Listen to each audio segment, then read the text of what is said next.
Okay. So as you know, Sunil's doing our chat tonight, and I have the pleasure of introducing him. And he sent Jim a bio in third person, so I'm just going to read a bit of it out.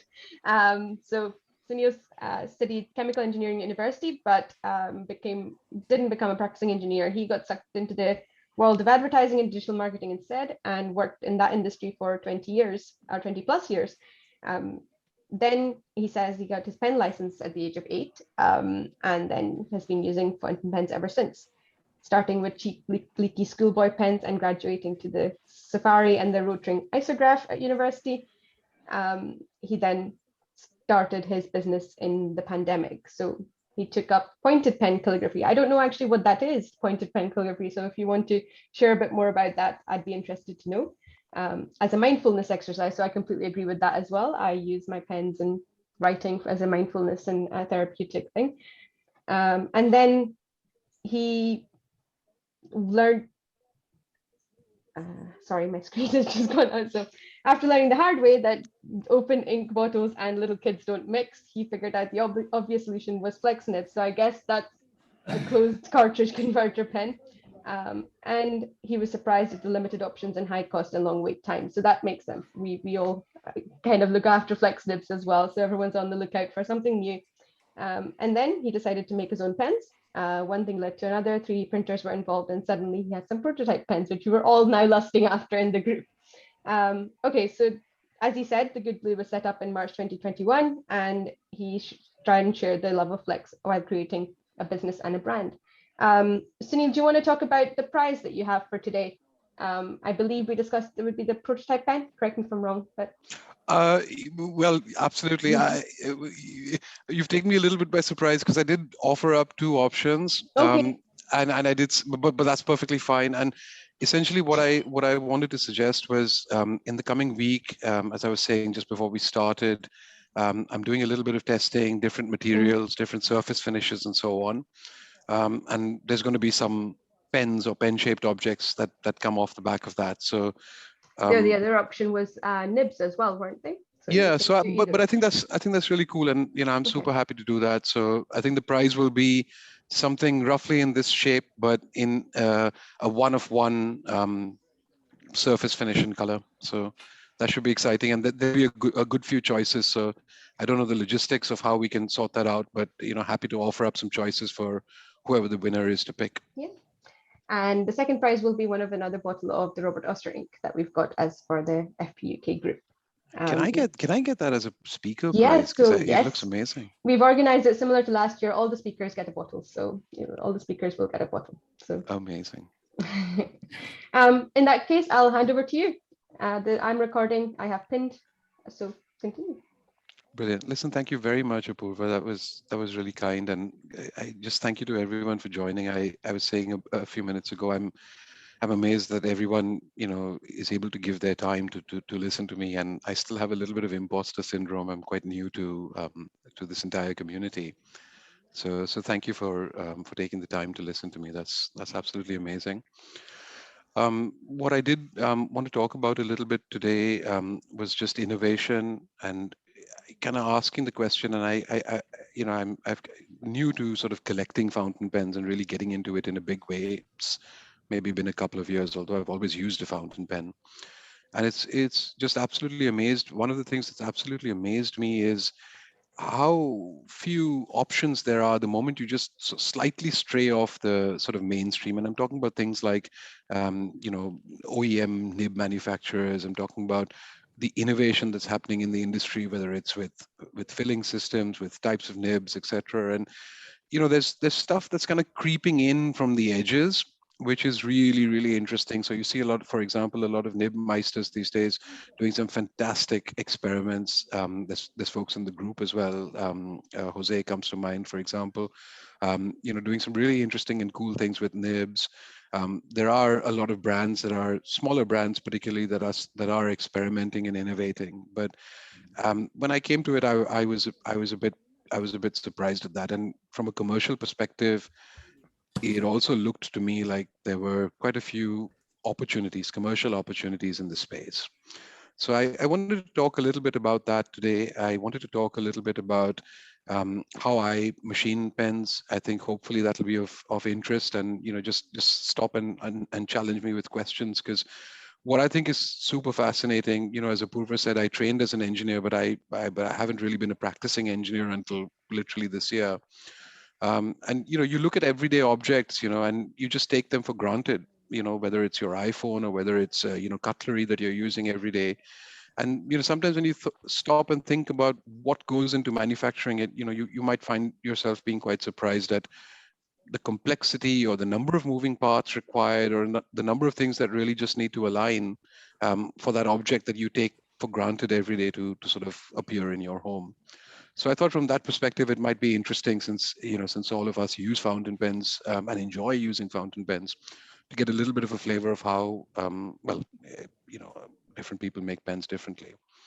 Um, and then right at the end, I was hoping I could do a little bit of getting started with Flex, because that was one of the things that brought me into the hobby in a big way. And it was something that I was kind of trying to figure out on my own without a lot of help. I hadn't discovered groups such as this one yet, and I was just trying to figure it out by hacking things myself and by watching YouTube videos. So if there's a little bit that I can share that maybe might be useful, that would be awesome as well. Also, as Apurva said, I've spent a lot of time in the corporate world, and the only way I know how to do a Zoom call is with a PowerPoint presentation. So I'm going to share my screen. Um, and I've got a few slides that I think might be useful just as a show and tell. Hopefully everyone can see that, and somehow I can get this up to full screen too. Yep, so can everyone see my screen? Amazing. Brilliant. So yeah, I mean, I did speak about this a little bit, and just one of the things that I learned at university that I really carried with me through my life was this point about getting really excited about getting under the skin of what you see as an everyday object, and getting quite fascinated about how it's made and what problems need to be solved along the way. So there's kind of my take on that. And I think the rest of it Apurva covered off, so I'll move swiftly along. And here's the summary, in case you're bored of listening to me for a while, or if you have to drop off. These are the three things that I really wanted to leave you guys with as takeaways. I think what's been amazing for me, and I've been doing, digging under the skin and doing a little bit of research, is just and understanding the numbers, is just the fact that there is a healthy interest in fountain pens, and also that interest is growing, right?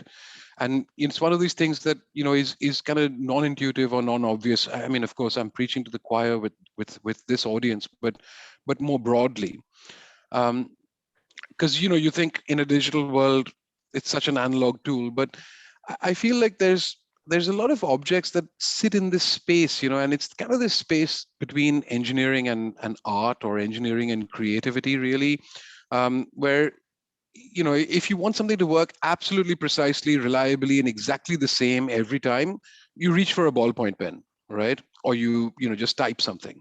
And I think part of the beauty of using fountain pens is that unpredictability and the energy and effort that you've got to put in, because there's so many variables involved in getting that ink to paper. And there's so many dependencies, the humidity in the room, the temperature, the angle at which you hold your nib, the angle at which your hand is to the type of paper that you use, ink that you use, so many things.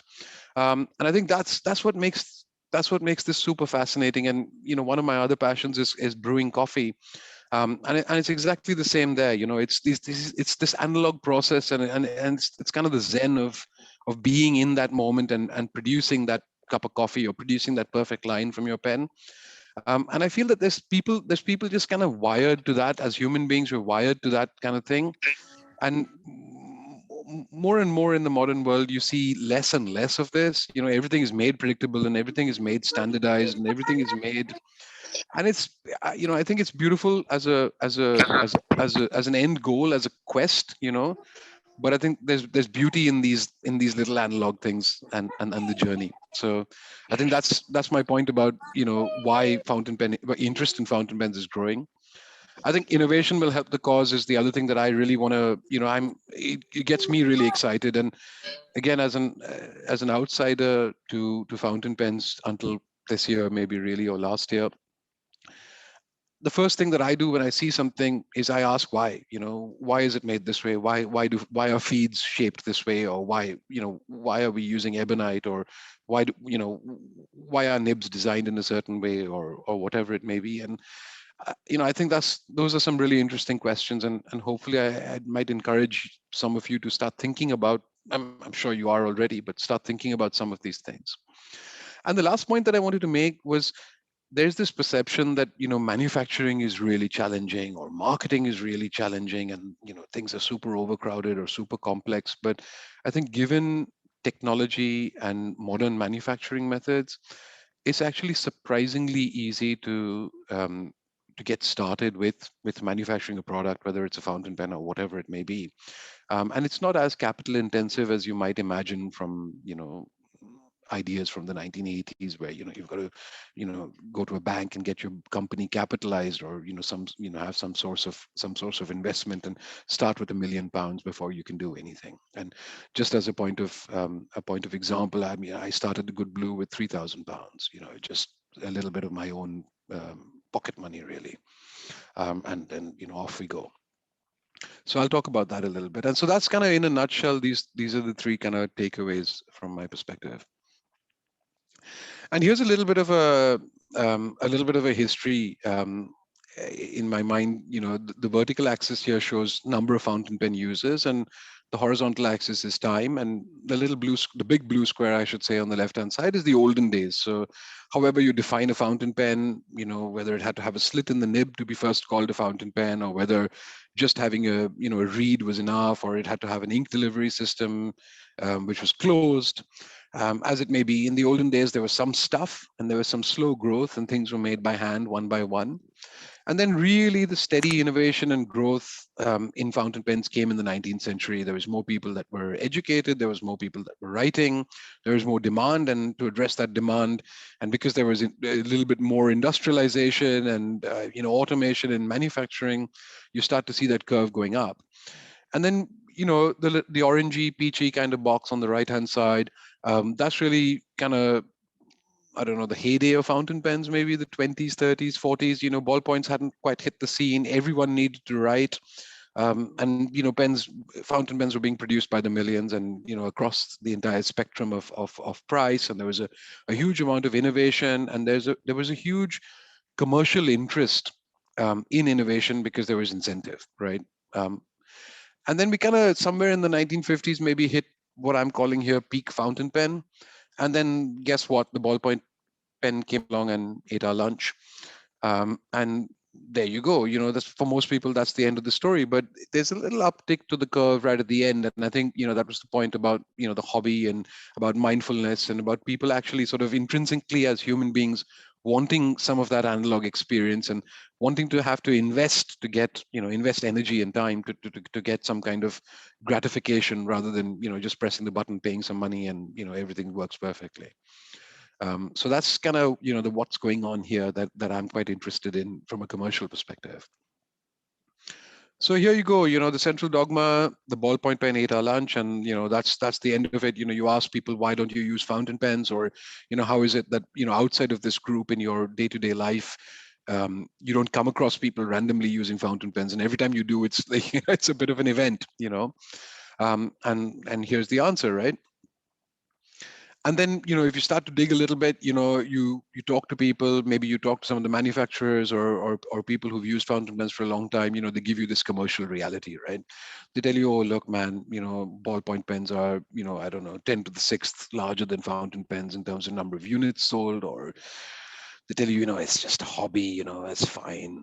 Or they tell you, there's 3 or 4, large manufacturers, and they kind of have a stranglehold because the market is small, and amongst them they control 80 or 90% of the market share. So it's not really something, think about it, somebody who's wanting to invest money, a private equity or a house or something like that.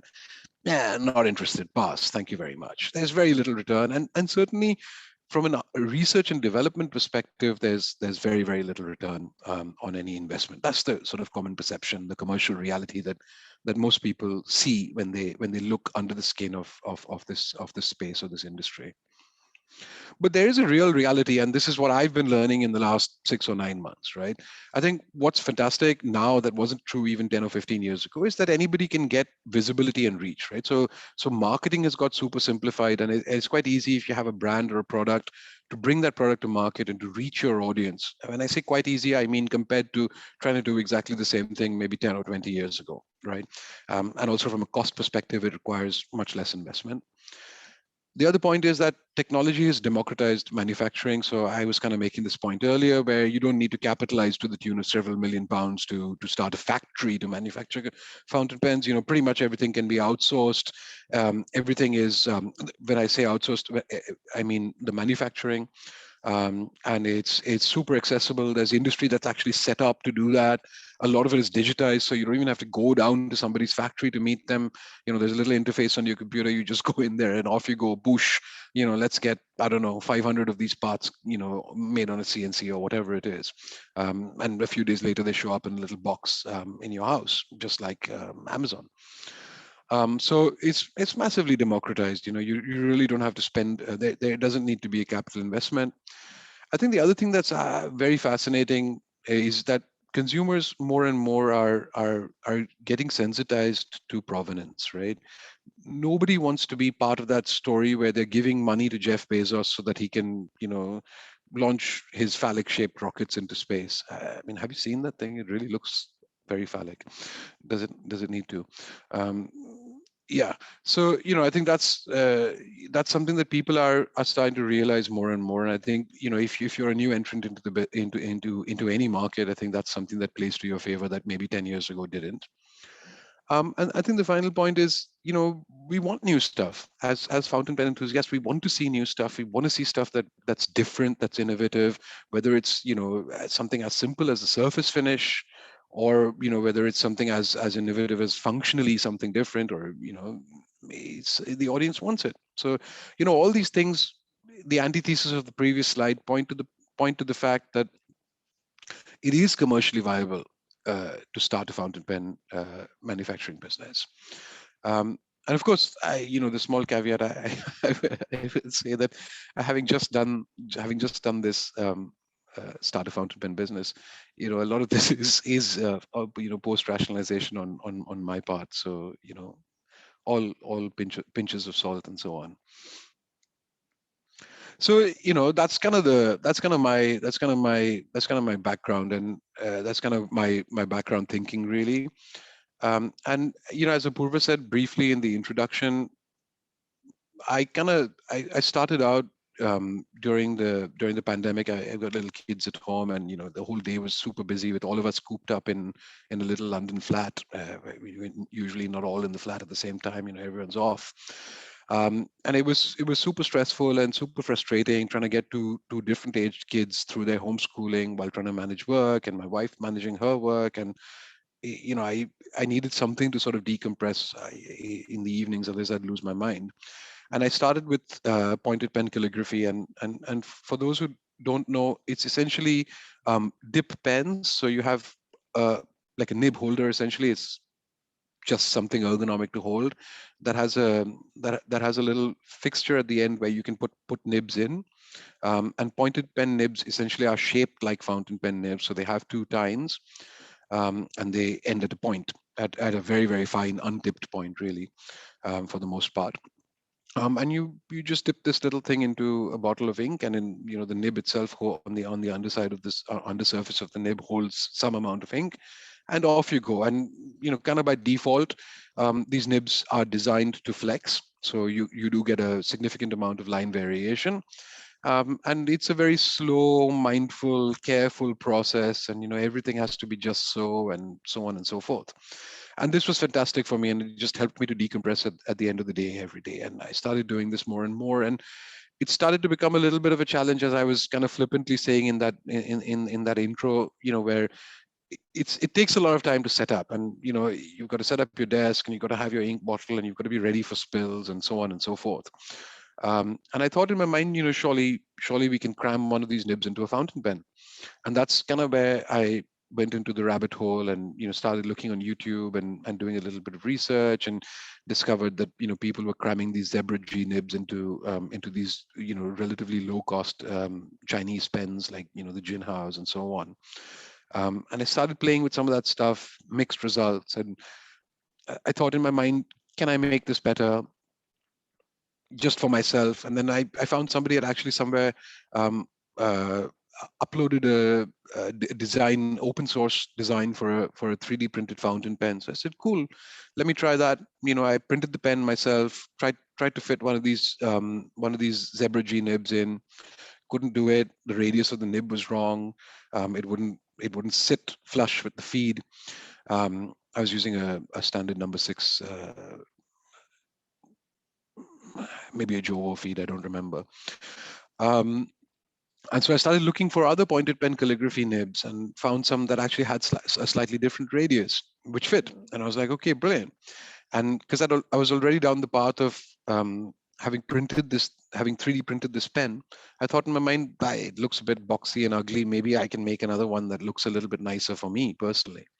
So I did that, and then I started talking to a few people who shared some interest in calligraphy, and they were like, "Oh my gosh, can I have one?" So I printed a few, and I mean, pretty much as many small businesses start, a couple of people started feeding back to me, "You should sell these. You could make a few bucks." And I was like, "Thanks. I've got a day job, and it's not really something that I want to do." Um, and they weren't really they kind of prototypey. They're not really finished products. But I did get interested in it for a variety of reasons, and I did have a little bit of time on my hands. So I started playing with it. I started looking at different 3D printing processes. So interestingly, there's a whole different there's a whole bunch of different additive manufacturing technologies that build things up and 3D print things using totally different technologies. So it isn't just one 3D print and off you go. So I started playing with some of these, and started looking a bit nicer. And I started noodling with it, doing a little bit of a commercial plan in the background to think, could this be something that I could do? And kind of one thing led to the other. And as I got more into the rabbit hole, I discovered CNC machining, and pulled out a few old engineering textbooks to remind myself of a few things. And kind of that's kind of where I ended up. I started around February, March this year, and the first products that we actually brought to market to sell was, I think, towards the end of July. And that's kind of how July this year, and that's kind of how I got started. So I'm just going to spend 5 or 10 minutes really quickly. I should actually keep a view on the time as well, because I don't want to get you guys super. There's a question as well for you. How did you get to the name The Good Blue? um, yeah, okay, that's a nice question. So my name is Sunil, and I'm originally from India, and it's a Sanskrit name.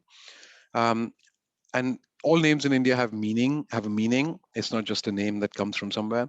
And if you split up my name into the two syllables, so and Neil, so translates as good, and Neil is a color, blue, kind of a dark blue. So it's just a literal translation of my name. And yeah, there you go. There's another question as well. So the dip pens that you used, are they compatible with fountain pen ink, or do they need more viscous inks? So I know personally that some of them are, but which ones did you use? Yeah, so I mean, for the pens that I manufacture, they're out and out fountain pens. I would recommend to only use fountain pen ink. In fact, you probably don't want to use any, or you want to try and avoid pigmented inks. Certainly, anything that's heavily pigmented, and anything that has particulates in it. It's exactly the same disclaimer as you'd give anyone for a fountain pen. So, having said that, I mean, we've all been playing the alphabet game recently, and the little envelopes that we got from Rob were kind of brown craft paper. So I've been writing with Diatramentis Document White, which is an absolutely terrible ink that I would not recommend to anybody to put in their fountain pen. But I have been doing it, and I mean, it's perfectly fine. There's no problem. It is, you need to be a little bit more patient with the pen, as with any pen, I suppose. If you're using an ink, it's heavily pigmented, by the way. And yeah, I mean, you just need to be mindful to thoroughly clean the pen. Take apart the nib unit completely and clean the pen very, very thoroughly after you're done, rather than just leaving it in a cupboard somewhere and you come back to it 2 months later and then you're in trouble. Thanks. Was it- I didn't see any more immediate questions, but if someone else wants to unmute themselves and ask, you're more than welcome to. Brilliant. Let me just whiz through the next few slides, and yeah, Yeah. please interrupt or just pop your questions into chat for Apurva to flag to me. So I make small batch pens that I manufacture locally in the UK, with manufacturing partners. And as I was saying earlier with the business, I don't own any machinery or equipment or manufacturing thingies of any sort. So everything, from the CNC through to the boxes, through to the nibs, feeds, everything. It's about finding the right, for me, it's about finding the right partners, working with them as closely as I can, and getting stuff made. And, yeah, that's basically what it is. And it is very much small batch at the moment, because I don't want to inject a huge amount of capital into the business. I don't want to capitalize the business externally, and lose control of the direction. And it's super early days, so I'm still getting a feel for the audience. And I was saying earlier to somebody, I still have imposter syndrome. When someone buys my pen, I'm like, wow, are you sure you want to buy one of those? um, but philosophically, and from a what are the founding principles or what are the ideas, it's very much about precision engineering. I get super excited about that. And it's very much about the ink delivery system. And for me, this sounds very cliched or flippant, but it's really about the line. And I get really excited about the kind of line that a pen produces, and maybe a little less excited about what a pen looks like. And if I'm happy with that writing quality of the pen, then I'm even to some extent able to sort of forgive it for certain other things that ergonomically might have otherwise been important to me.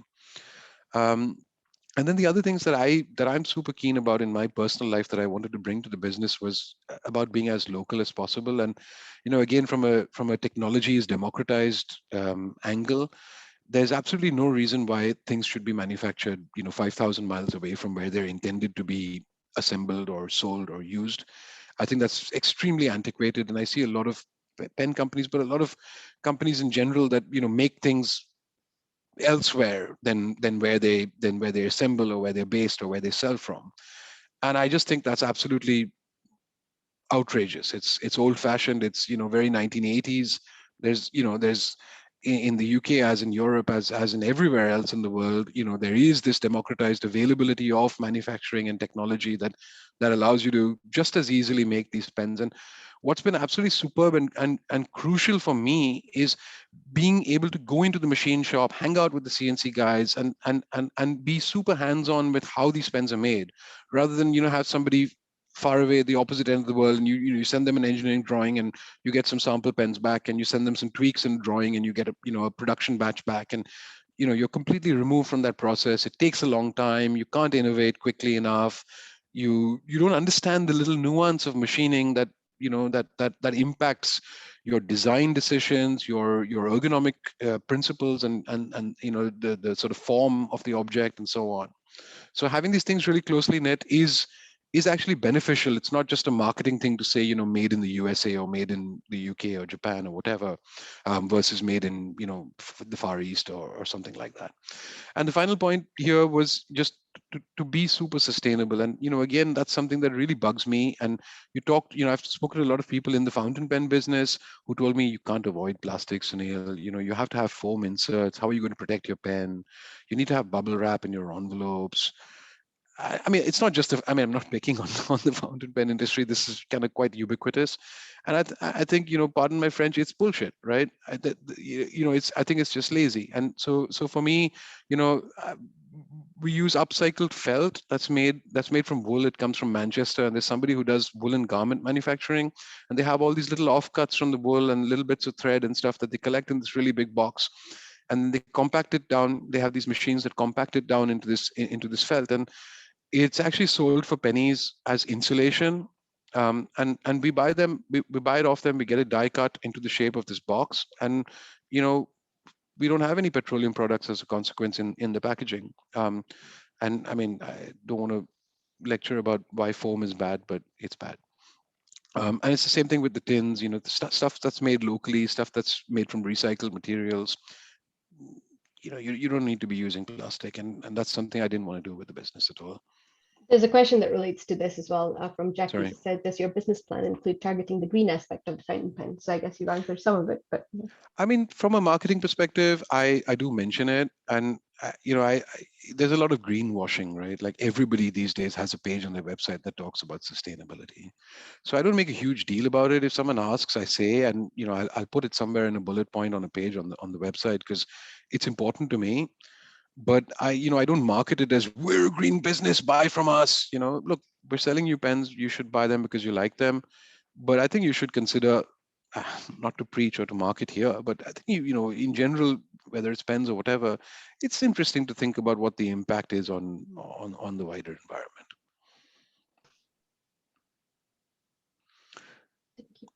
So I think it's a commercial business. I'm trying to set up and run a commercial business. So it is about maximizing shareholder value, and the principal shareholder is me. So hey, but I think kind of I've done things very very differently. So most fountain pen businesses will typically hire someone, a product designer who's super experienced. But I kind of came at it very much from a outside perspective, designing these pens myself, and I've no very little knowledge or experience of fountain pens apart from just the usual bog standard obligatory brands that I've used myself.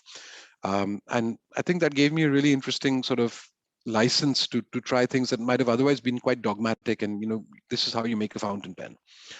I spoke about sourcing locally. I think that's super important. And again, I think it's not so much from a marketing perspective, but it's just pragmatic for a business. It's faster. It's oftentimes cheaper, surprisingly. And you're more involved in the business yourself. You're more hands-on than if it's done far away.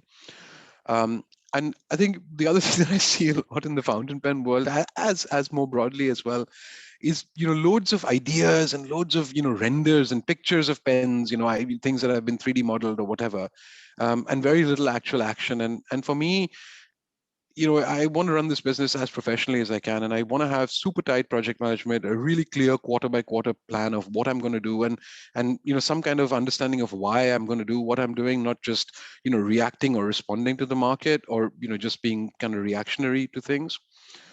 And then the other thing that I have learned professionally that I've applied here is just being super focused on the core business. And it's very hard when you run a small business because you're the guy who sets up and runs the website, you're the mail room, you're the guy who does the packaging and posting, you're the guy who's doing the customer service.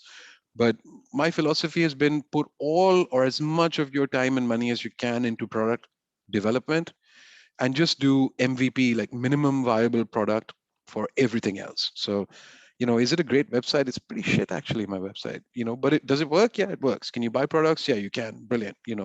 And it's the same with everything else. Can I get a slightly better rate on my shipping if I negotiate, or if I, switch providers, for Europe versus for, the US versus for, locally within the UK? Probably I can. But again, the time and effort and the hassle, and then integrating all of those APIs into the website and blah, blah, blah.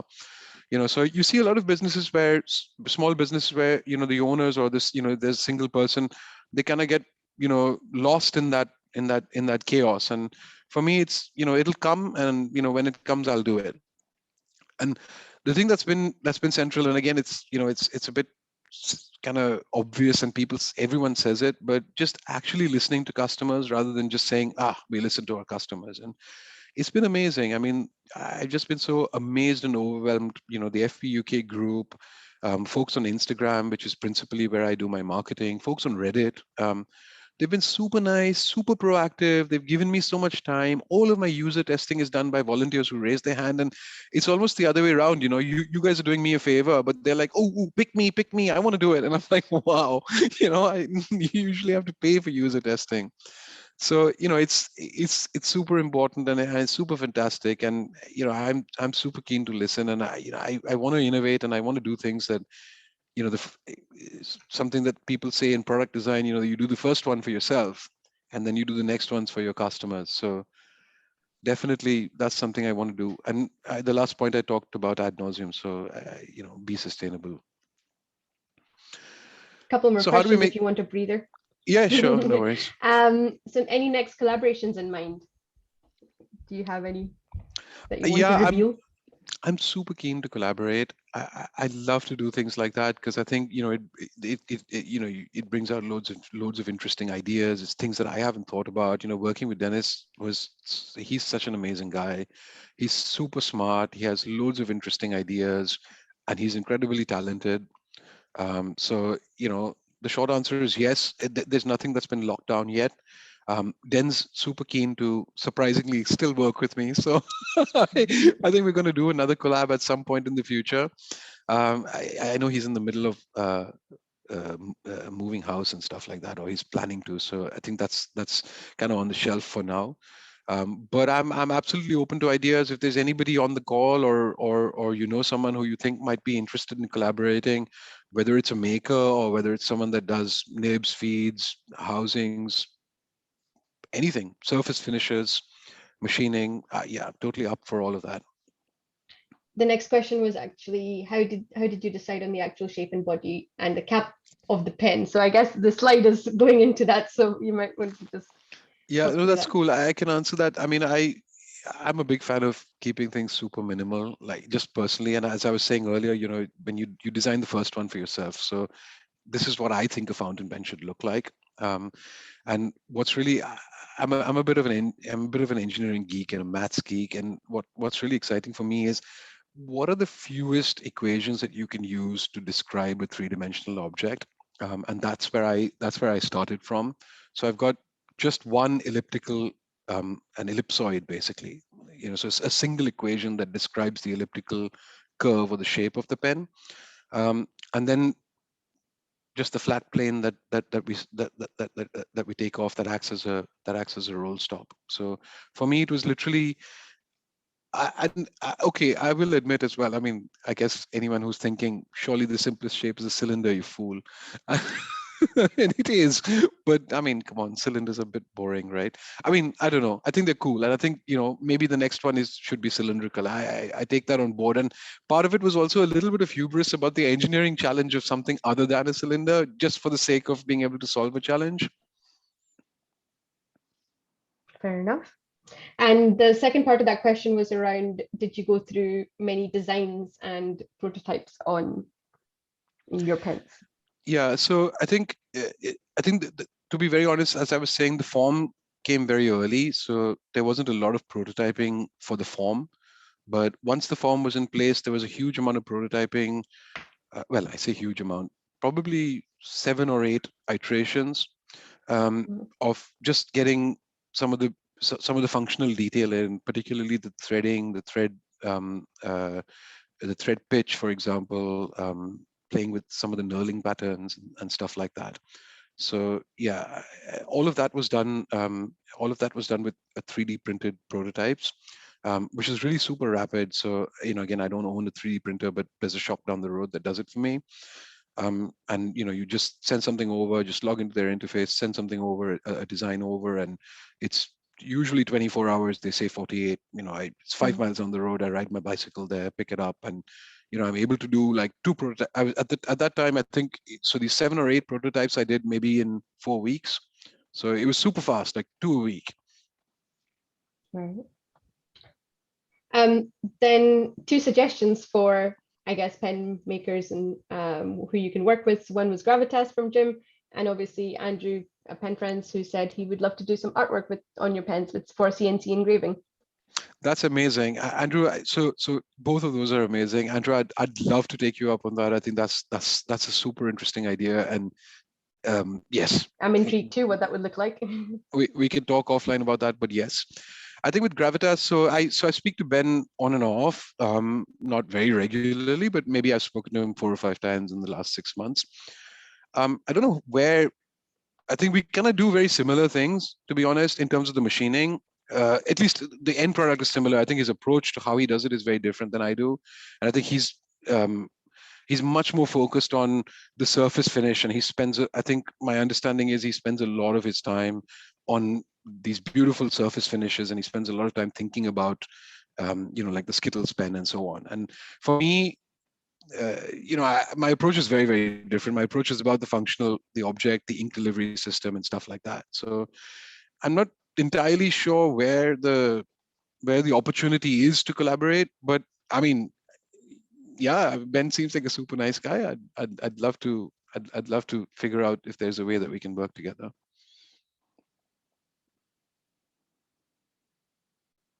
Okay. Yeah.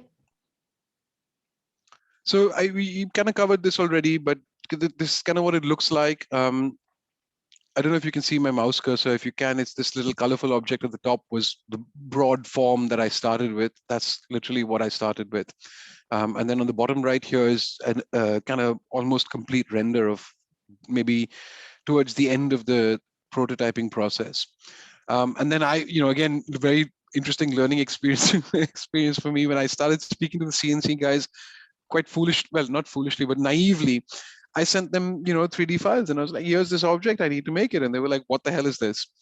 So I had to, I had to actually go into, and fair enough, right? I had to actually go into the detail to actually do two-dimensional drawings, which look like this, engineering drawings, to specify, lots of detail that it's not entirely obvious in a 3D model.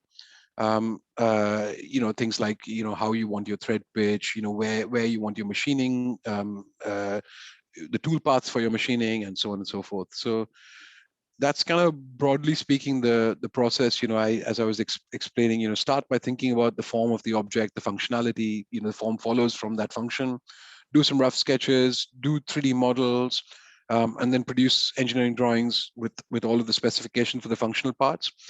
And then these last two things, the machining instructions and the tool path programming, were completely alien to me. I thought, okay, I've done the drawings for you guys, off you go.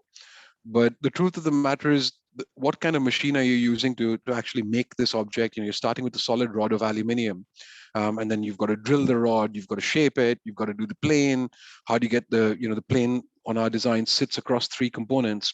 So how do you make sure that when those components are threaded together, the plane lines up?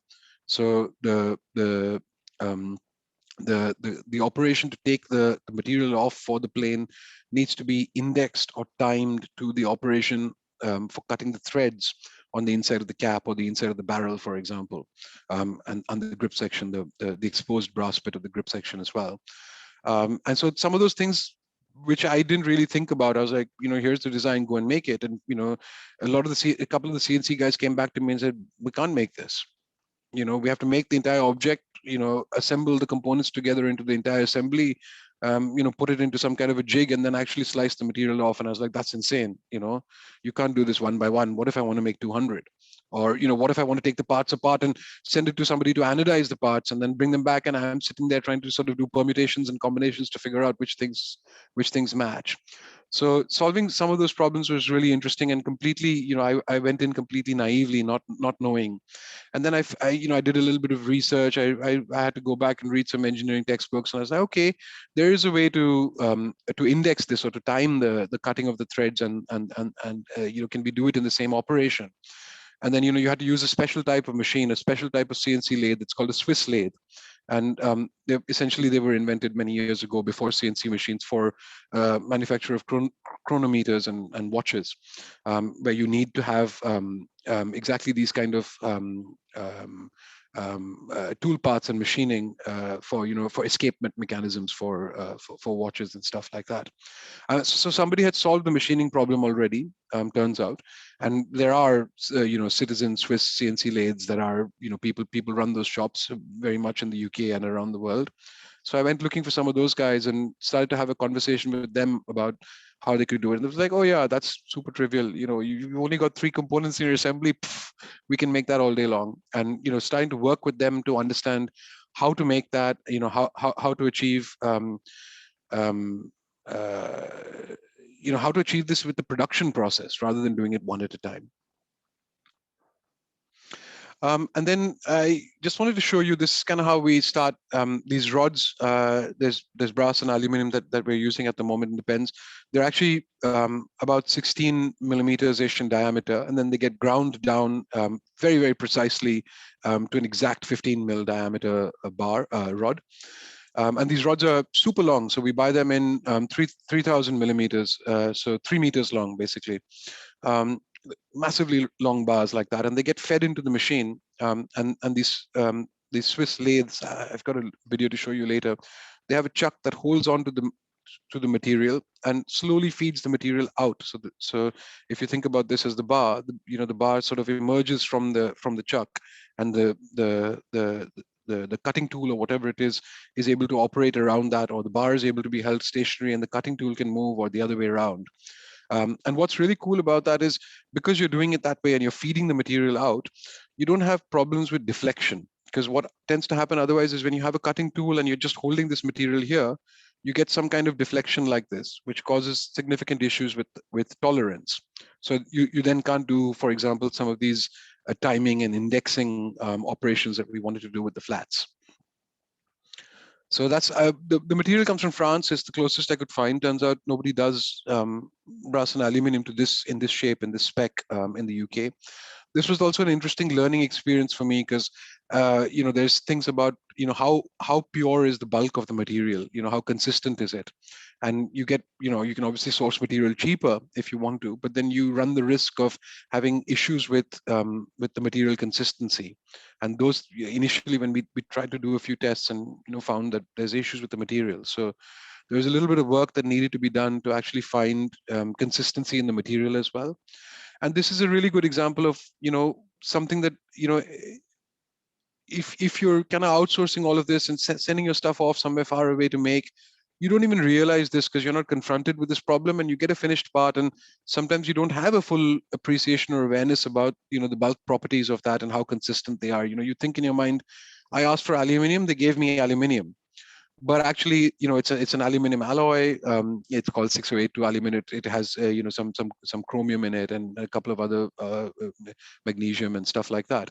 And it's designed. It has to be, the structure has to be absolutely precise to get the precise machining. And if you're involved and hands-on, you're able to sort of control that, or exercise some kind of preference, rather than having something just given to you. This is kind of what I was talking about. So you see the material being held here, and we've just taken the flat plane off, and we're just finishing off. This is one of the barrels on the left hand side here, and I've got a short video to show you that hopefully will play, which shows you the chuck coming in, and the tool basically boring or drilling out the aluminum rod to make. I want to say this is one of the caps. Yeah. So I spoke about a lot of this. So making sure that the raw material, the rods, are ground down to that 15 mil nominal diameter. Because when you buy the rods and they come in, you specify 16 mil, or rather the supplier specifies 16 mil, but they're not exactly 16 mil throughout. There's maybe 100 microns plus or minus, something like that. So they have to be ground down precisely. So that's the first operation that we do. And then the next operation, so these rods are now about 3,000 mil long, and they've been ground down to this 15 mil diameter. And then they go into the machine, into the CNC. And then each component gets shaped, and then it's sliced off. One done, next one, next one, next one. And you can literally make, I don't know, like, it takes maybe a few minutes, maybe less than a few minutes to make each component. So it just runs, once you've got it running, it just runs all day long. And what's really interesting, as I was saying earlier, going from an engineering drawing to a machined product, is understanding what are the tool paths. So what tools are you going to use? What path is that tool going to follow? The idea there is you want to minimize the amount of time on the machine, because effectively the cost of the part is pretty much, I mean, raw material, of course, but beyond that, it's pretty much the time on the machine, because the machines are so expensive that you've got to try and minimize time, and minimize the number of operations, and certainly minimize manual intervention where somebody has to take a part out and put it somewhere else, or turn something up, or change a tool around, or something like that. So a lot of optimization that I've been doing between batches. I mean, as a consumer, you might have seen one of the pens with our first batch that we did, and then which was black, and then there was some blue special edition, and then with the raw series batch that we did, and it looks exactly the same. It's exactly identical, but it's the manufacturing process was redesigned from the ground up to optimize the tool paths and to make sure that we can machine everything in a single operation. And there's still a lot of work to do. So over this period I was mentioning earlier on the call, I'm actually working with the guys in the machine shop to try and further optimize this, because I want to sort of understand if I'm going, right now I'm making batches of 200, 300. If I want to go to make a batch of 1,000 or 2,000, what does that mean? Being able to shave off 10, 12, 15% is very, very significant in terms of machining time. Oops. And something that's really cool that I wanted to talk about as well. Once these pieces come out of the machine, the question is, have they been machined correctly? And everything is computer controlled. In theory, you would imagine, of course, they're machined correctly. But there's all sorts of random things. Even buying the best raw material or whatever, you still have, the material isn't 100% identical and accurate. You have issues with tools, temperature in the workshop when you worked that day, the humidity in the air, stuff like that. There's some burrs that are left over, a little bit of material that was taken out that got stuck in thread, and then the tool went through that, and so there's a piece of the thread that's imperfect or whatever. So there needs to be some kind of quality assurance process that you go through.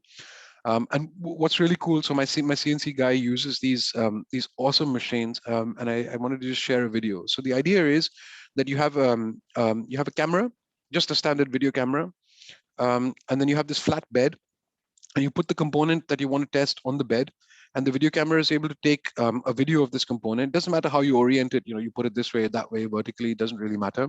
As long as the camera can see it, it's on the bed. And it compares that to, it has a map of about, I think, 400 points that it knows from the engineering drawing from the 3D. And it's able to tell you, is this part accurate or not? That's it. So you just put the part there, it goes green, you take the part off, put the part there, it goes green, you take the part off, put the part there, it goes red, you say, shit, that one goes in the throwaway bin. And it's super cool. So here's a little video of this thing actually in action. So we've got the part on the surface. And what you see here is it's basically scanning and analyzing the part. It's just a camera that's taking a picture. And it says, okay, everything's good. I'm happy with this one. Thank you very much. And off you go.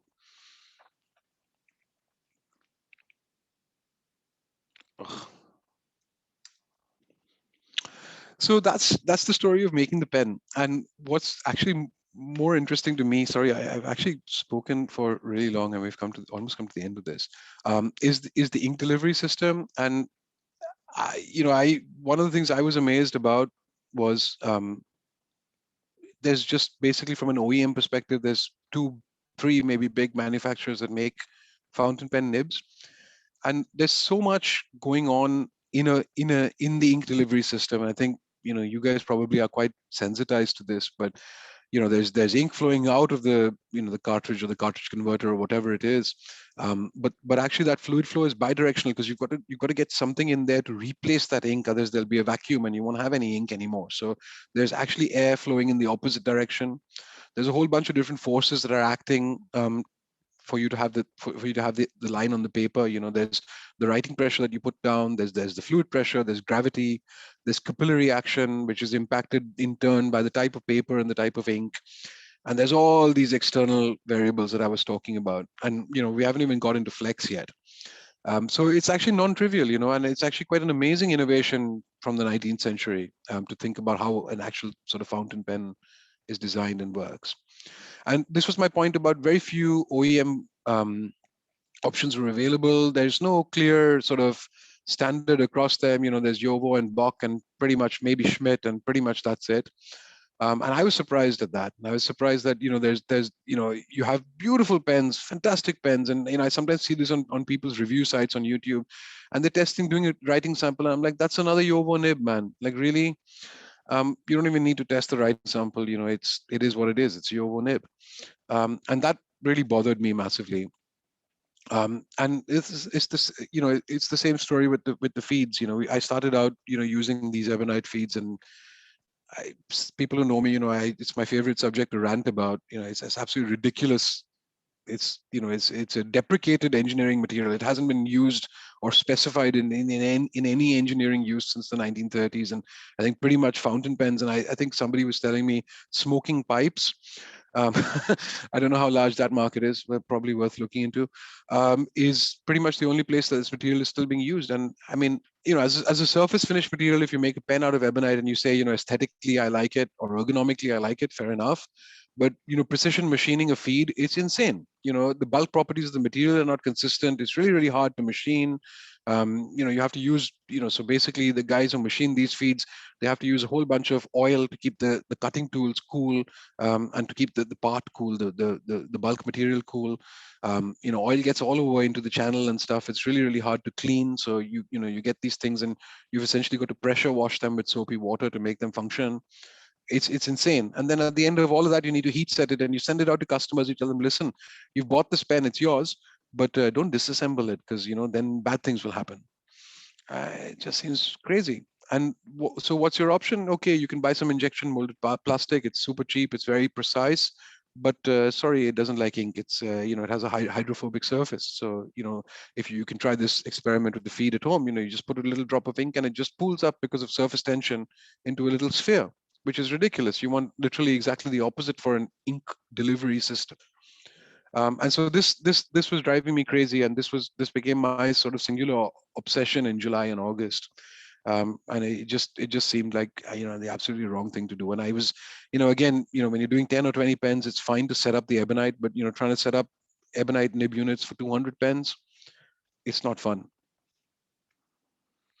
So that's what led me to, again, from an engineering perspective, I'm like, surely there's polymers that we can use to manufacture in at scale, um, that have the hydrophilic, the water loving properties that we want, so that you don't have ink just pooling up, but it allows for fantastic ink flow.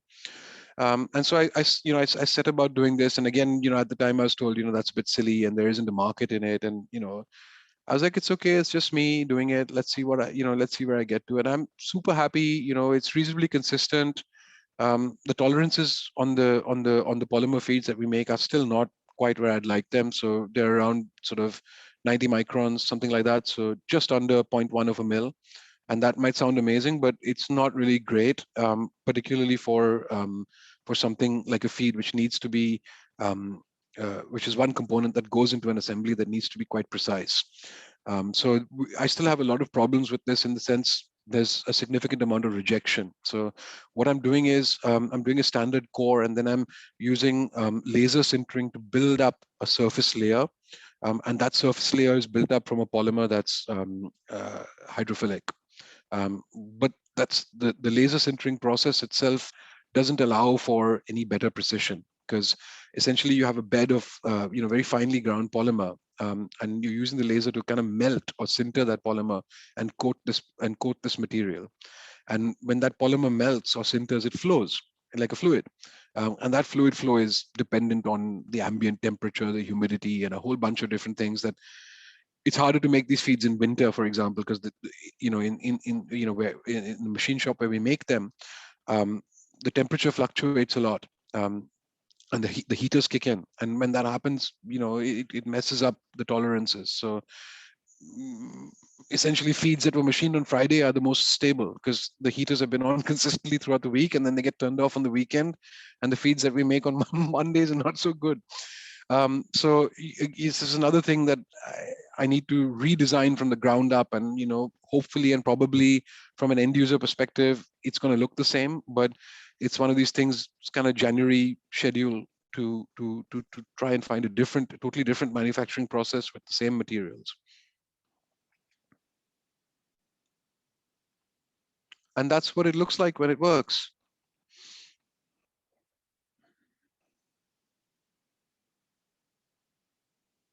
So this is from one of the reviewers who tested out our pen.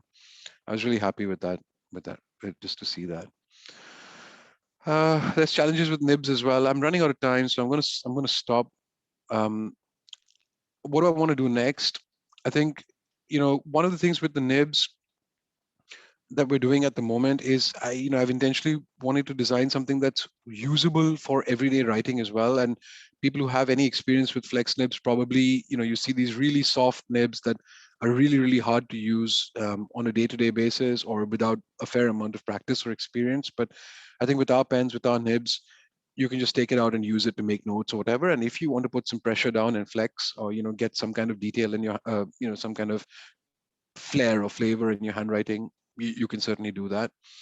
But I want to do super soft, and my hypothesis at the moment is that probably 80 or 90% of how soft a nib is down to the geometry, the shape and thickness of the material of the nib and stuff like that, and maybe 10 or 20% is down to the material. So again, sort of fighting this dogma, like there was this dogma about ebonite that I was not sold on, and there's also this dogma about gold that I'm not super sold on. I mean, 100%, it's much softer than stainless steel. There's no arguing with that.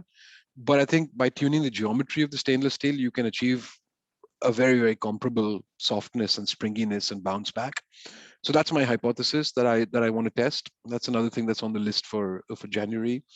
The other thing that I've got really into, and this kind of came as a side effect of the feed, the feed design project, is guys who do optical instrument making, and those are the guys. So the moment you start talking to people and you say, look, I want to talk about precision down to 20 microns or 30 microns.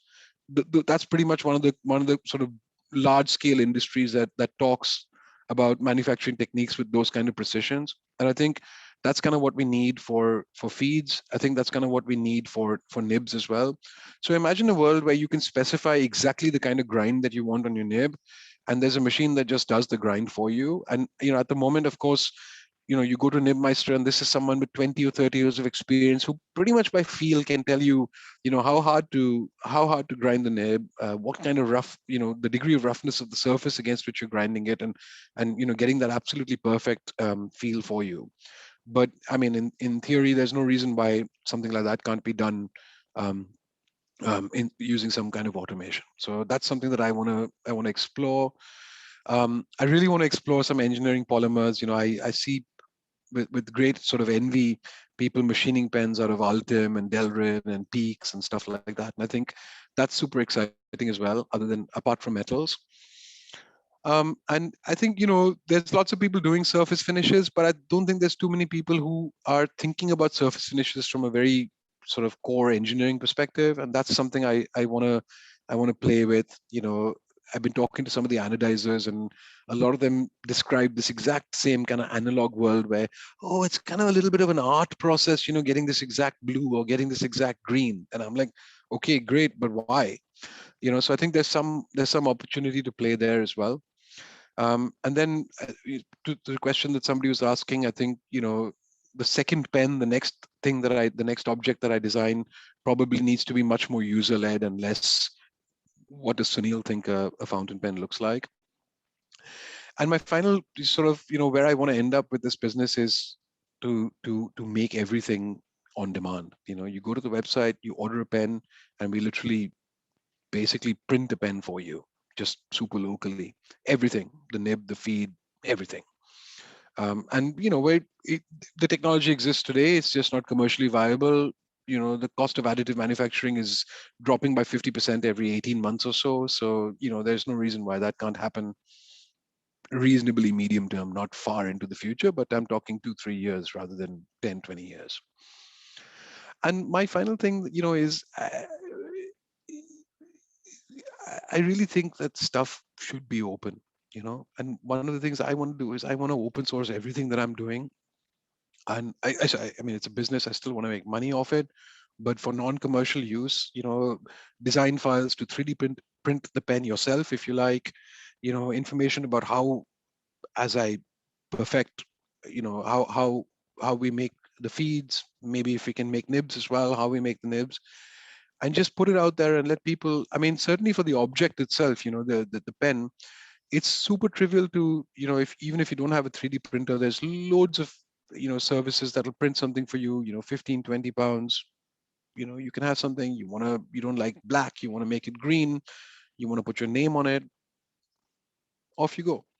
So that's something that I want to do reasonably short term in the next 3 to 6 months. Just put everything out there open source, and for non-commercial use, let people play with them, let them build on it, modify it, whatever. I'm going to stop now. I've massively run over time, and I wanted to talk about Flex as well. But I don't know, Purva, if there's any more questions for me. And I'm sorry if I've bored you guys. I think if we were bored, there wouldn't be the same number of participants that we started with, Sunil. So I I think can it only was see really my good. own I can only see my own screen, so I don't know if there's only you and me, Apurva. No, no. Everyone's enjoying the talk. I think it's just the comments is like really interested in the talk. I think I speak for everyone. I think everyone would like to see this getting started with Flex. There's one more question though before we move on to that. Callie's asking, have you found any particular paper to be the best with your pens, standard nib versus calligraphy?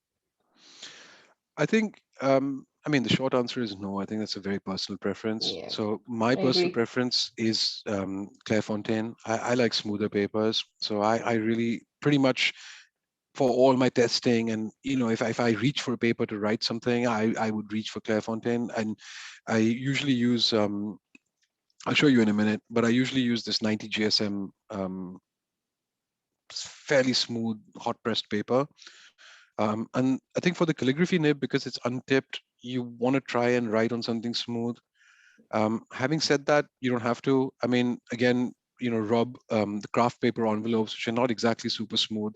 I've been using the calligraphy nib, my calligraphy nib, to write those out. So I've literally been doing the opposite of what I would recommend. I'm using a heavily pigmented ink with a calligraphy nib on a super rough surface. It's fine. You just be a little bit careful, and make sure you clean the pen afterwards, and be a bit mindful of your upstrokes, so that you don't get the nib snagged on any textured bits of the paper. But short answer, Clairefontaine, personal preference. I think in that answer, there were about 20 comments saying continue with the flex, and that was an excellent presentation. So continue. I don't think there's any issue with the recording, is there, Andrew? I think we can continue. Okay, let me just figure out how I okay, let me stop the screen share first. Yeah, okay, excellent. And then I need to change my camera view.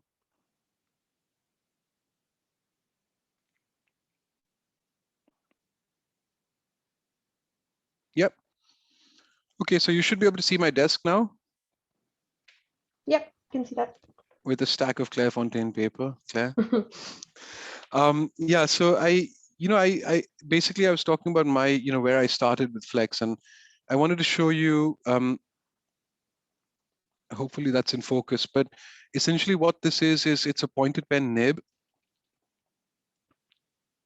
and it looks like this. And it's by a British brand called Leonard, and it's called the Leonard 256.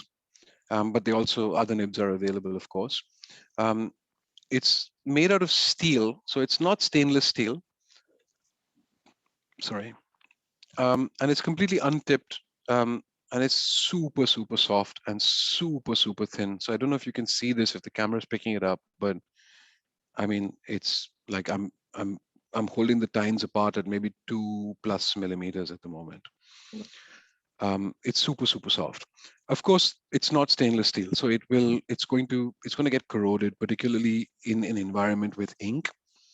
But this is where I got started. So that's the pointed pen nib, and the way that they're meant to be used is they go into a nib holder. I should have actually had one with me, but I don't on my desk at the moment. But it's literally just a made out of wood or whatever. And then you dip this in your you dip this in your ink bottle, and off you go. Um, but of course, it so happens that these Leonard 256s happen to have the perfect radius to fit this feed, which is a bog standard plastic feed that fits into Yovo nib units. And it's also the kind of thing that you'd find in a lot of low cost but reasonably well made pens, fountain pens. So for example, I'm thinking about the Gin House, the X750, X450, and so on. Um, I've got this with the Yovo threaded nib unit here. I just have that just to show you. And this is transparent, so that's quite helpful because you can see what's happening.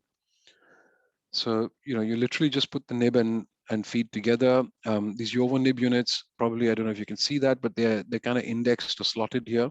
So they can only orient into the housing in one way, in one orientation. And you literally just pop this guy in there. Um, it's transparent, so you can see how far that goes, and you can see what that looks like.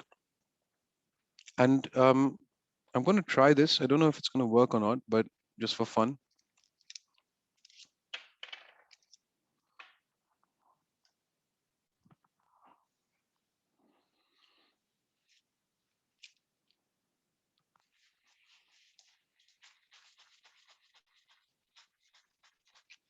I hope it, it's probably, yeah, sod's law, it won't work. But standard section, you over threaded.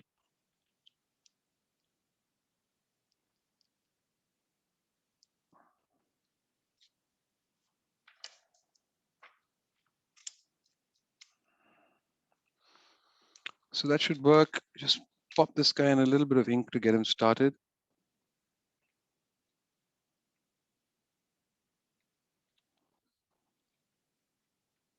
Since July, I've used 3 bottles, 380 ml bottles of this, which is my favorite blue.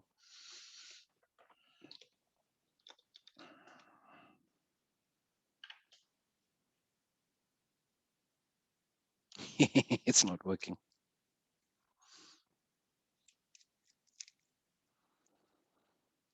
Maybe just push some. So I'm just pushing, like forcing some ink through the feed. It does work, I promise.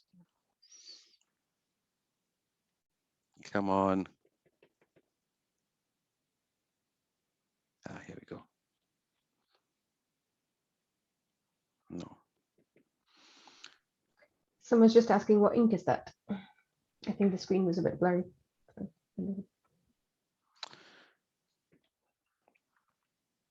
That's diamine Mediterranean blue. So this thing is refusing to cooperate today, which is super annoying. Come on, man. Murphy's Law. Exactly that. But here's how it's supposed to work.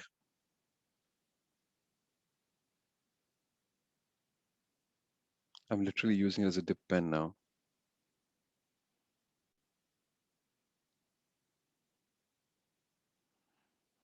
But maybe it just needs a little bit of fiddling with it. But I guess what I wanted to say with this was you could quite easily just use this in. So here's a pretty bog standard Jinhao 750 pen. So it's exactly the same feed. So quite happily you could just pull this guy.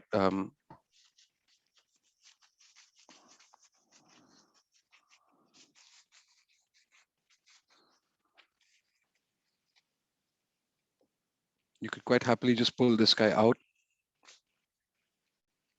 That's a super inky nib.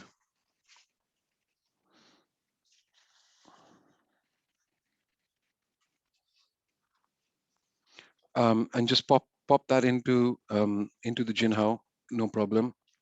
And same thing, this thing doesn't have a housing, but it is indexed. So you've just got to make sure the flat bits line up, and a bit of force needed to put that in. And there you go. So that should, I mean, I don't know why it's misbehaving today. Let's give it a bit of a dip, see if we can get it to behave itself. There we go.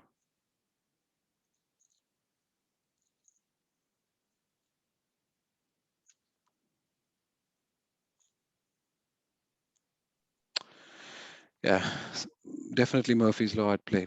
But that's kind of how I got started with flex nib fountain pens. So it was very much about just finding nibs that fit, sticking them in. And what's going to happen over time is this guy, because he's exposed to, or the undersurface of this nib is exposed to the ink, it's going to start rusting, corroding essentially. So it's probably a good idea to have a few, if you're using one of these Jinhaos, it's probably a good idea to have a few of these plastic feeds, because it does get quite challenging to take the nib and the feed out of the body of the pen once it's all jammed up. So sometimes you have to just kind of go at it with a pair of pliers and just rip it out. But the good news is that you can buy these nibs for, I think like you get a 10 pack of them for maybe like 12 pounds or 11 pounds. So it's like £1 a pop. And it's the same story with these plastic feeds off of eBay or something like that. You can get a whole bunch of these plastic feeds for like pennies, maybe 50p or £1 each. So it's fairly trivial. And I mean, your mileage may vary on the gin house depending on where you buy them, but let's say £5. So all I'm trying to say is, if you wanted to get started with flex pens, it's not perfect, um, but you could get started for 15, 20 quid, like literally the cost of a Lamy Safari or something like that. And it's super rewarding. And you work your way up from there. You start to find that that the feed doesn't quite keep up. So sometimes with these gin house, you find yourself just kind of having to just prime the feed a little bit, just force a little bit of ink through using the cartridge converter. um, and maybe you have to do that every half a page or so, but that's not too bad. And that's kind of where I started from, just with something like that. And I thought it might be worth, let's get all this stuff out of the way, might be worth also showing you. Hopefully this behaves itself. So that's one of the pens that we make. So this one is from the raw series. So it's raw unanodized aluminum, and it's a fine tipped flex nib. Sorry, and with the polymer feed as well.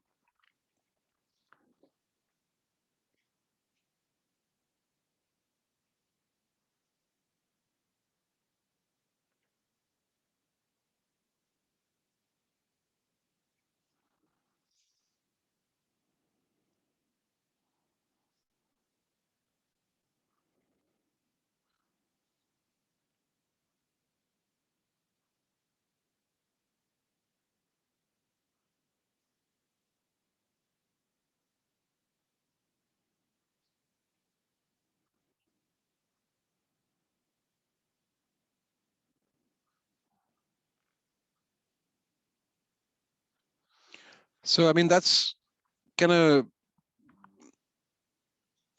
pushing it quite a bit. Like usually when I not doing a demo and I'd write a lot slower, for example.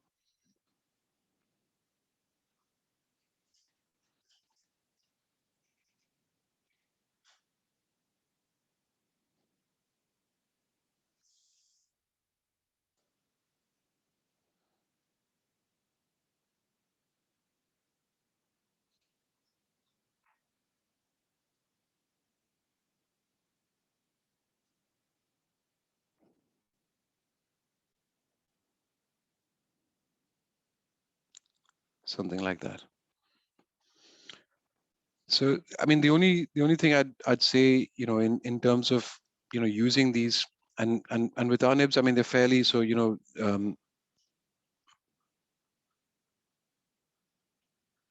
that's just how you'd write sort of on a day-to-day basis.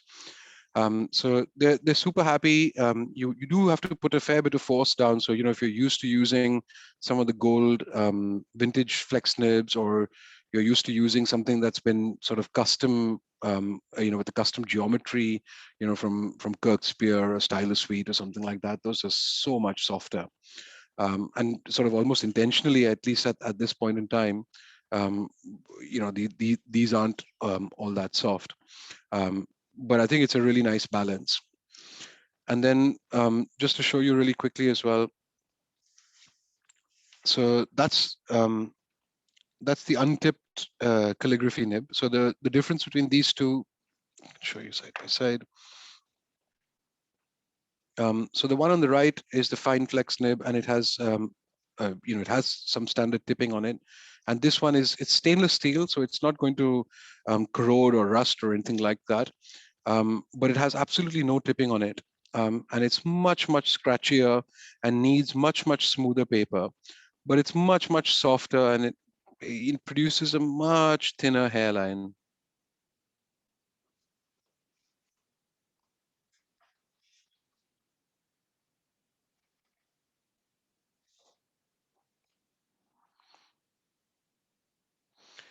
And of course,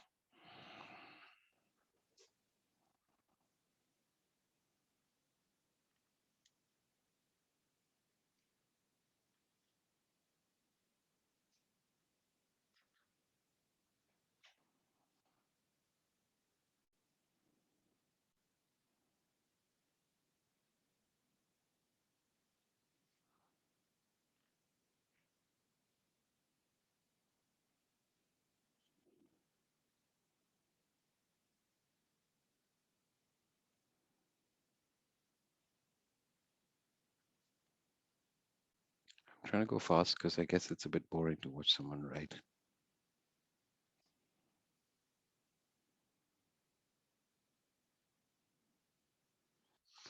But it's, I mean, for me, it's super cathartic, just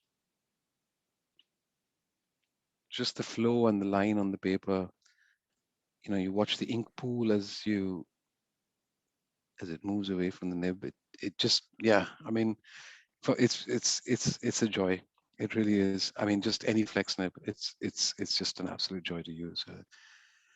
So it's quite, it's a bit of a rabbit hole, I think. So that's the kind of health warning or whatever. I don't know if there's any questions or anything else. No questions in the chat yet, but you guys are welcome to I wanted unmute to yourself. just ask one question about your nibs, if I could. Hey, it's Jim here. Hey, Jim. I'm absolutely loving your nibs, but I'm impressed by how much line variation you're getting off your fine tipped one. How much pressure does one use them? Is there a working period? Do they soften up a bit over time? Those kind of things, or are they pretty much as good as they're going to be straight out the box? They will that's a good question. They will soften up a little over time, not a lot. And I am putting a fair bit of pressure down. So I am putting I'm not sure how best I can quantify it for you. 300 grams of pressure at 45 degrees, Jim. Perfect. Circa. I mean, I'm not making that up. Can you do that in newtons? Could I have that in newtons, please? Yeah. Well, standard gravity, assuming you're on the Earth's surface, is 9.8 meters per second square. So I'll leave that for you as an exercise. but that was brilliant. I think less pressure needed on the surface of the moon. But no, I mean, there's a fair, it's not to be flippant, but there is a fair amount of pressure. And I mean, they're fairly sturdy. They're quite thick. So compared to, let me bring this guy, where is he?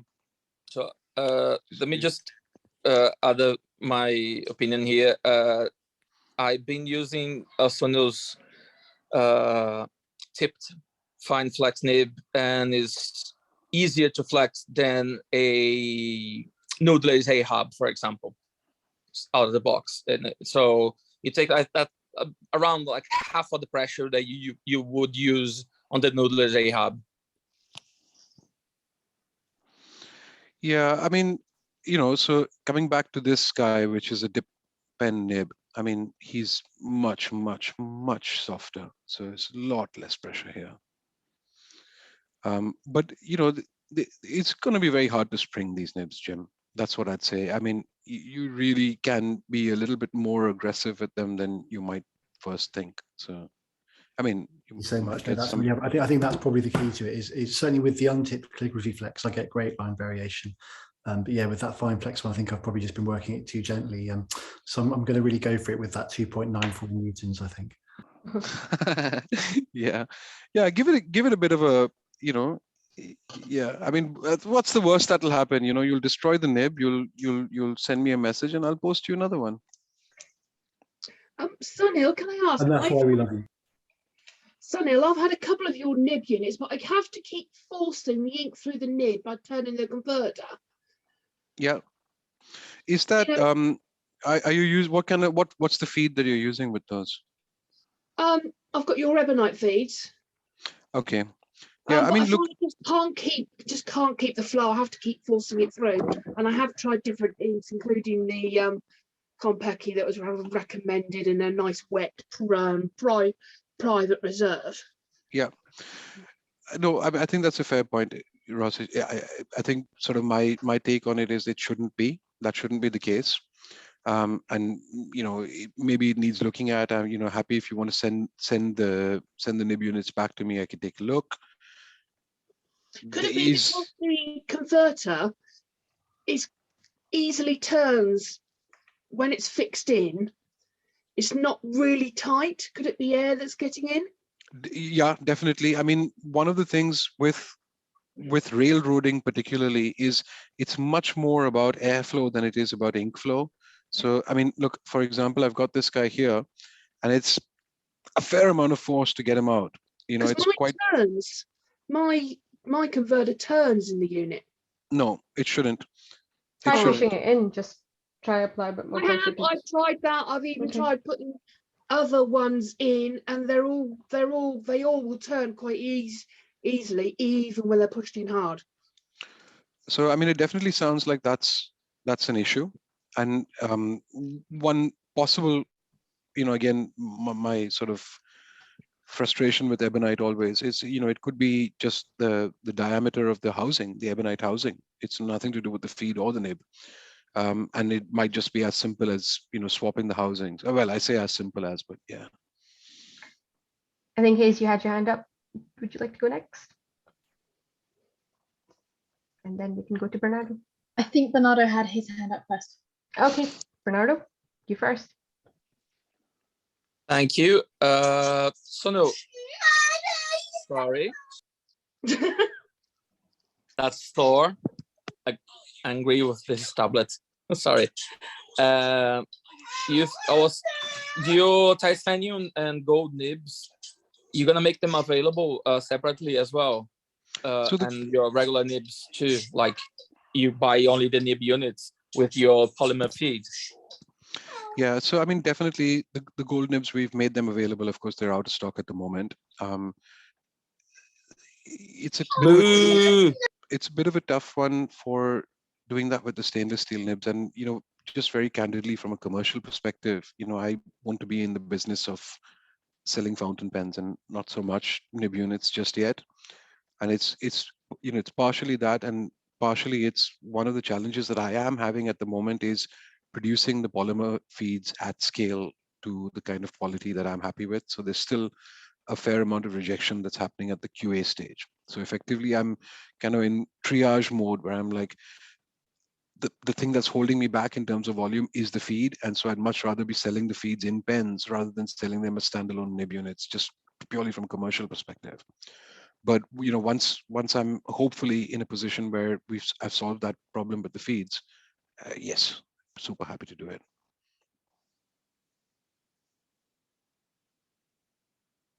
Does that answer your question? Yes, thank you. I replied on the chat. Oh, sorry, I should probably bring the chat up. I've just got one quick question. Do you think that the ink delivery system has a lot to do with the actual feed of ink into the actual, the ink into the feed, which then has obviously a performance difference on the actual nib itself? I have heard some people say that having a larger aperture for the ink to actually get into the feed provides a slightly better flow. That's a good question. I think the short answer is yes, 100% it would. I think the slightly longer answer is there's two things that are happening. There's ink flowing through the feed and nib to the paper, and then there's air flowing back to take the place of that ink in the whatever that sealed delivery system is, the barrel of the pen, if it's an eyedropper or a cartridge converter or whatever. And I think both these things need to happen correctly for you to get uninterrupted ink flow. And I find from whatever little experimentation and research that I've done, that it's as much, in fact, if not slightly more, about how the air gets back in. So the cross-sectional area of that diameter, the opening, the aperture, is as much about getting the air back in as it is about getting the ink out.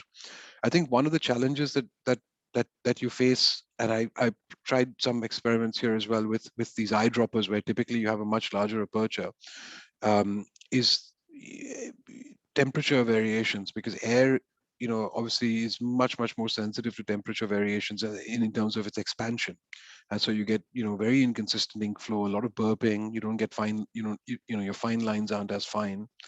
So it is, for me, the conscious decision to use, for example, the international standard cartridge converters was about having precise control over the lines. And again, this is a personal preference thing driving a design decision. But for me, the joy of the flex is as much about the hairline as it is about how fat or wide or juicy you can make the swell. So what I mean by that is I much more enjoy, going from 0.2 to 0.9 than I would going from 0.5 to 2.0 millimeters in terms of the line variation. And I think, that at the finer end of that, at the 0.2 end, at the really hairline, extra fine, it's all about controlling the ink flow.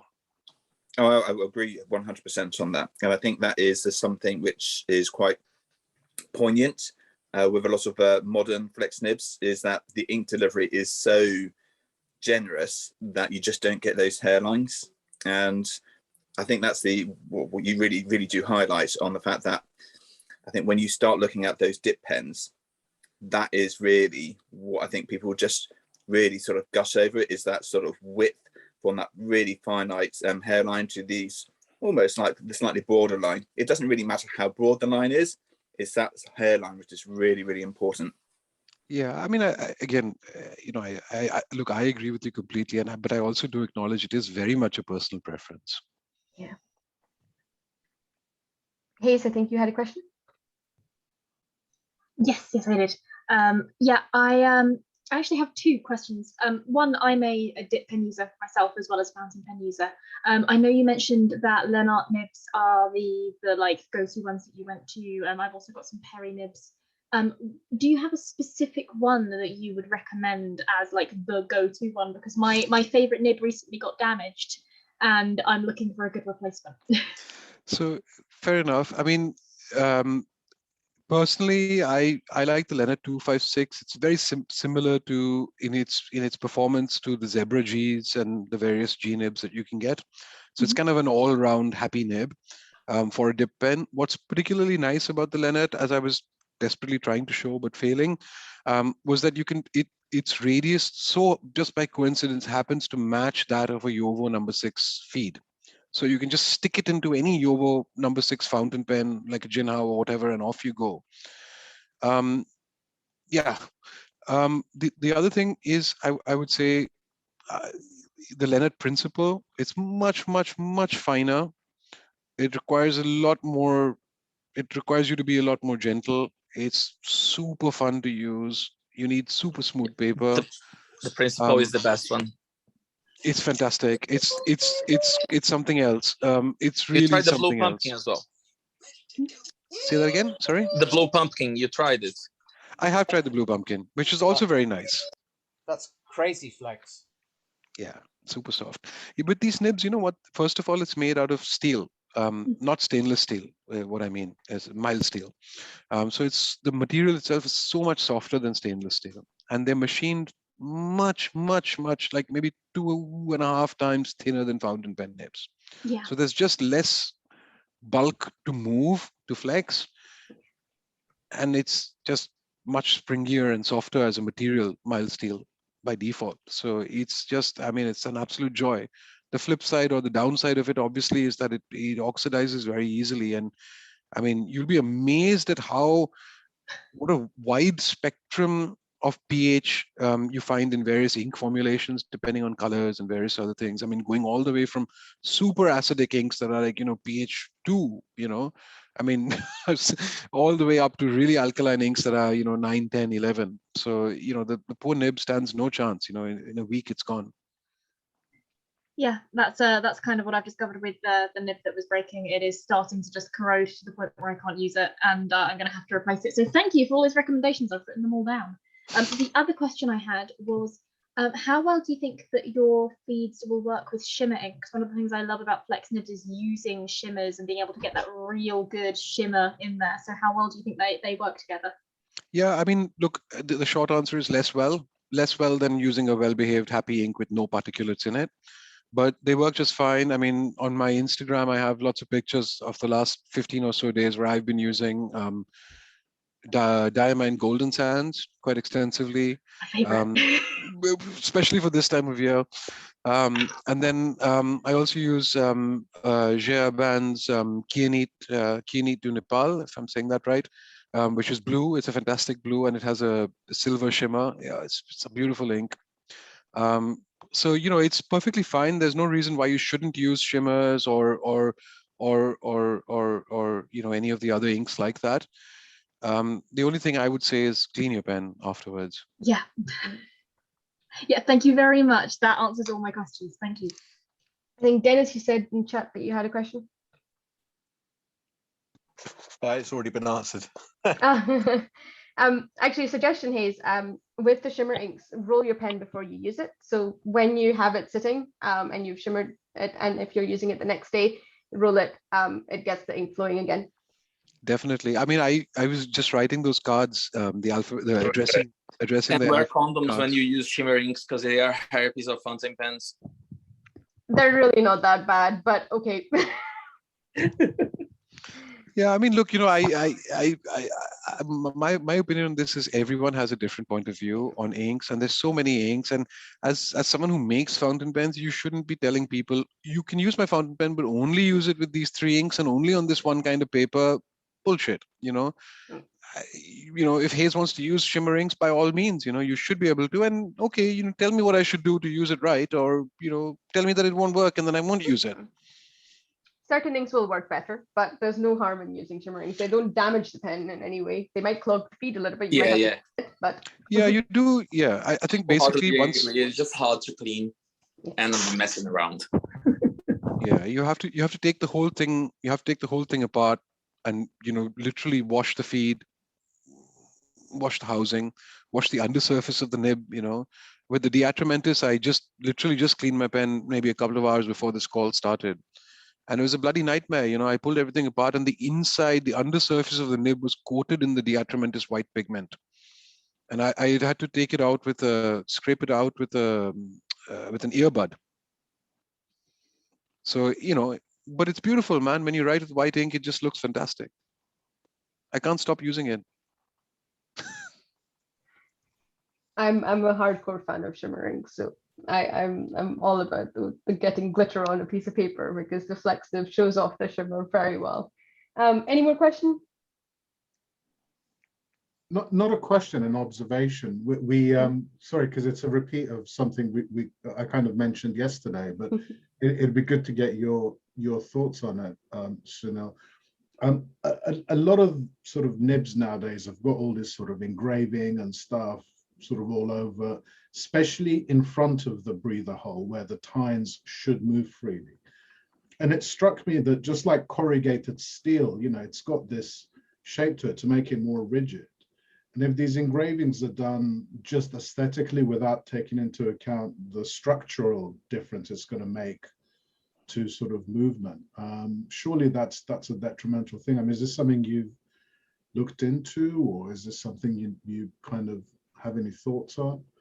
Because when I keep looking at these old sort of, Waterman antique nibs, I've never used one that, people rave about.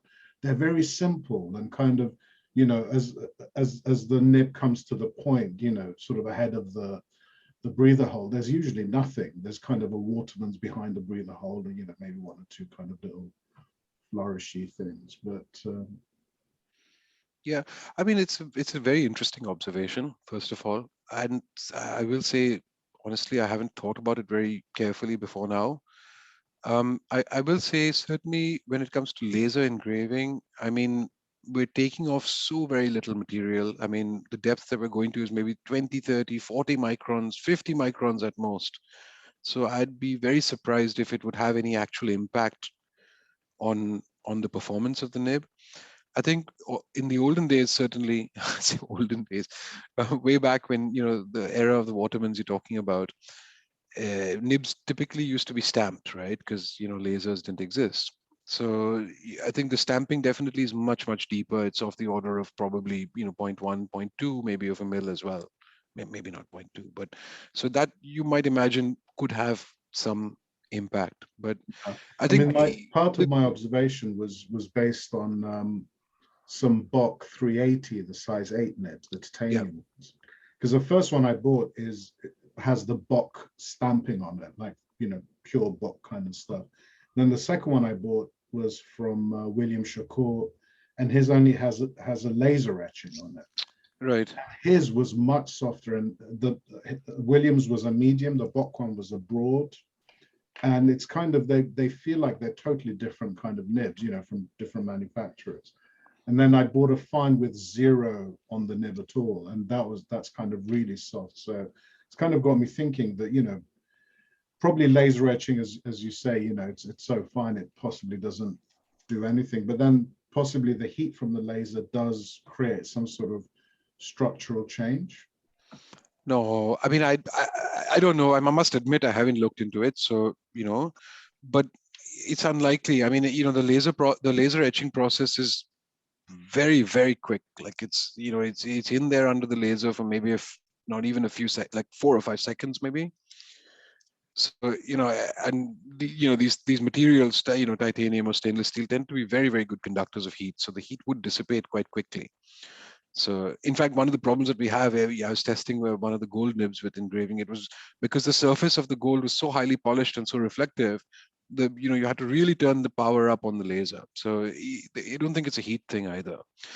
My suspicion, and I mean, this is just a hypothesis, when you describe the 2380 nibs, I think it's just about tuning. Maybe William or somebody took a look at the nib and put a little bit of effort into getting it, sorted out before sending it out to you. No?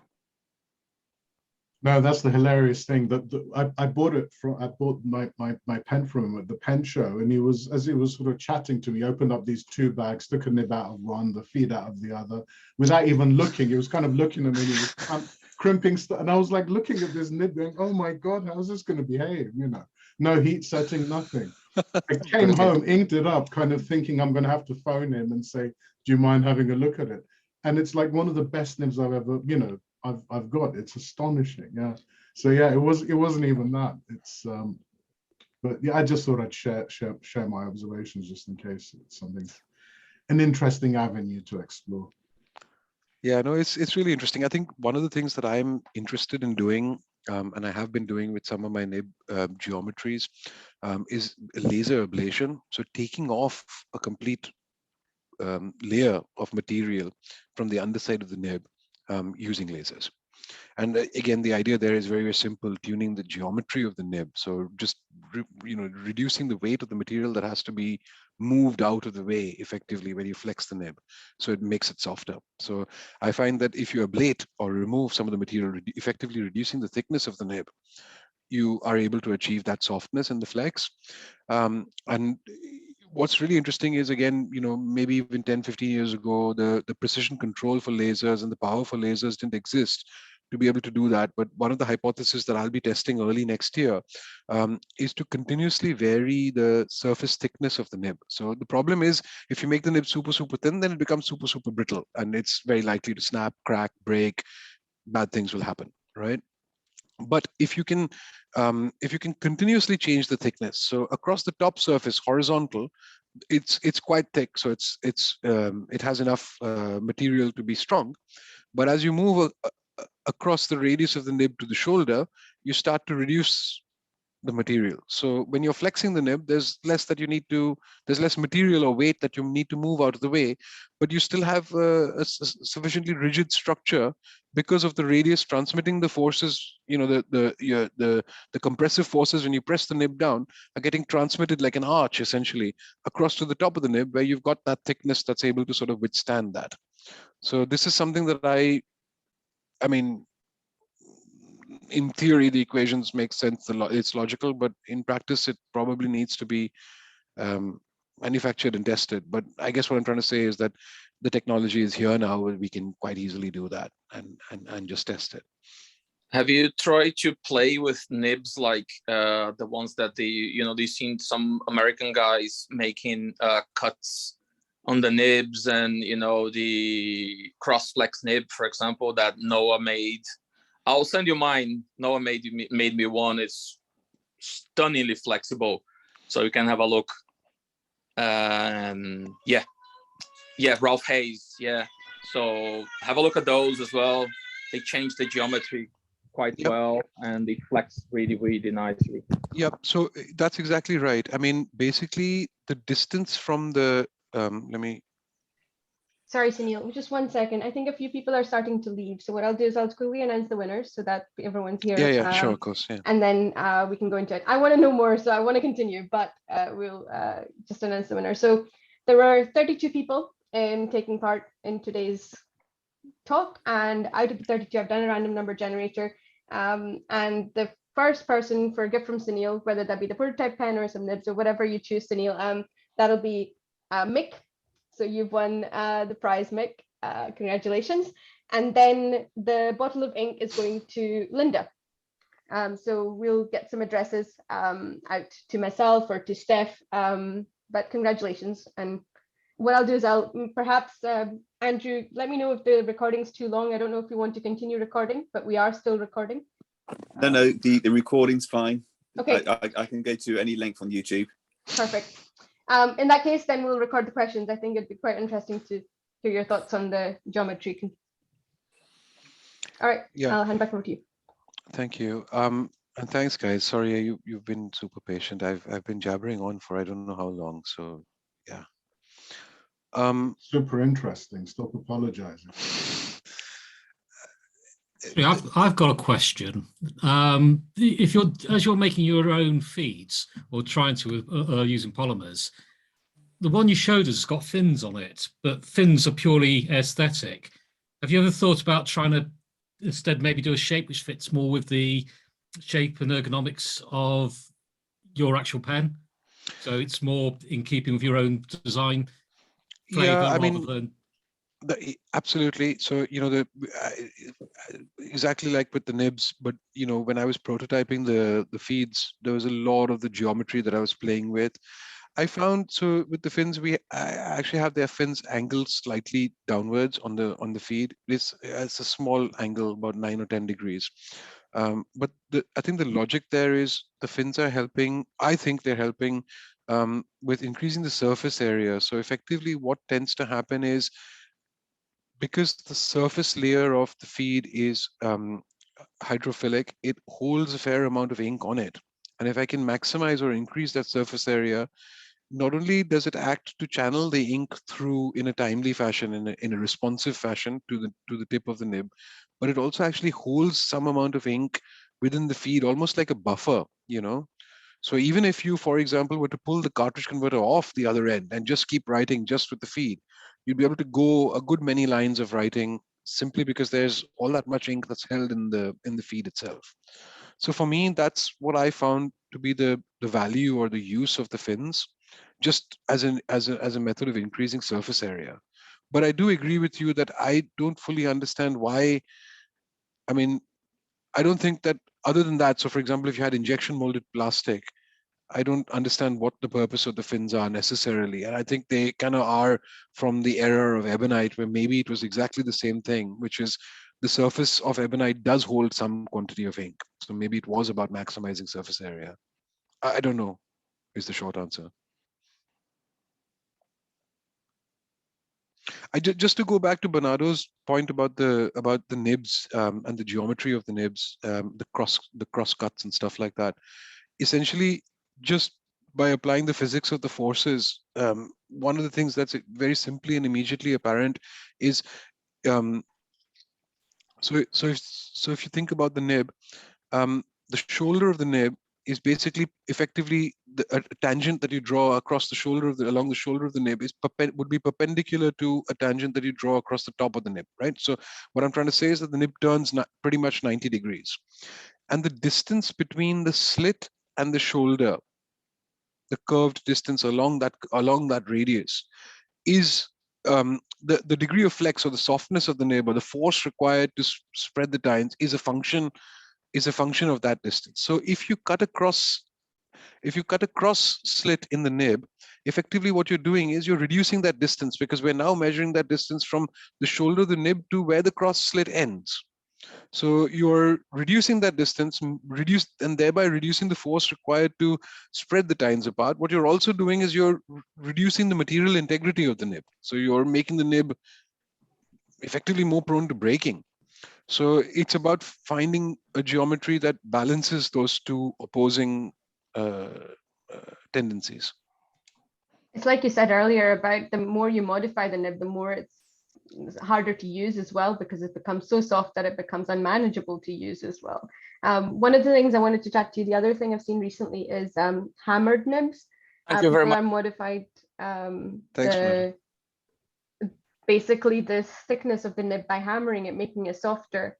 And it's really interesting to use, but like you said, it takes practice. So I don't recommend it as your first use nib, but it's worth trying as well if you wanted to have a go. Just a quick observation. I think it is actually, regarding the nib feed, I think it is the fins, the surface area And what you were talking about earlier on, the flow of ink and the flow of air to push the ink out.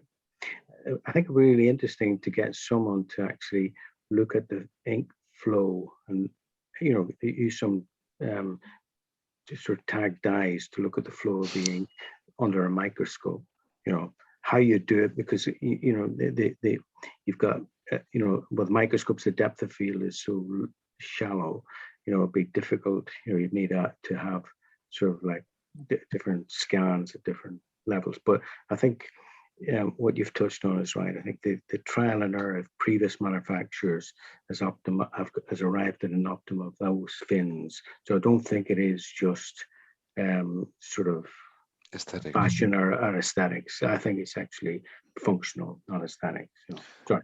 Yeah, I mean, that's a really interesting observation. And I think one of the things that I did actually, that was exactly what I thought. And I did try your point about a microscope or watching the ink flow. And I don't have one right on my desk, but when I machine these, feeds, I machine them white.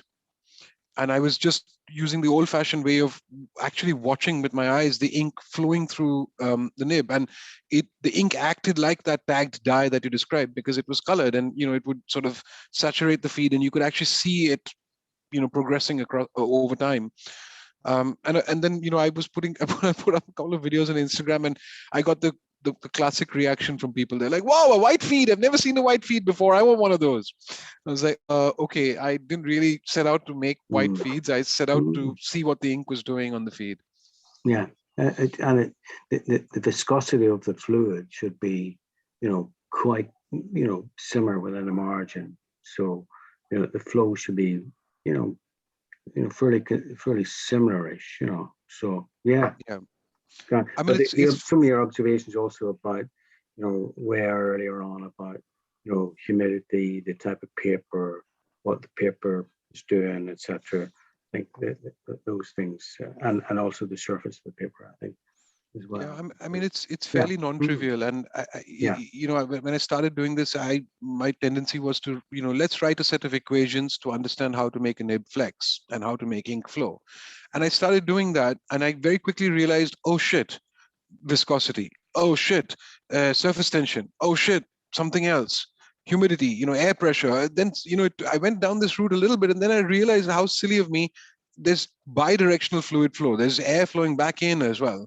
And that was the point at which the equations went out of my, you know, beyond my sort of skill level or whatever. And I think, you know, I trained as a chemical engineer, and I did study at uni, you know, fluid flow as one of the subjects. And yeah, but I started off a long time ago as a chemical engineer, but I stopped. Yeah, same story. I mean, I graduated, but I never really practiced as an engineer. I ended up doing something different. But one of the things that you see, you know, with Navier-Stokes and stuff like that, with the Navier-Stokes equation and stuff like that, is very quickly you come into regimes where the fluid flow is not laminar any longer. Yeah. You know, for a variety of reasons, and you know, pretty much everything in real life, in nature, and so on, doesn't obey the Navier-Stokes equation. And all of us engineers, we just say, if you disregard this factor and that factor and ignore humidity, then we have the Navier-Stokes equation. And look, I can predict this fluid flow. And you're like, yeah, great, but it doesn't work like that. Yeah.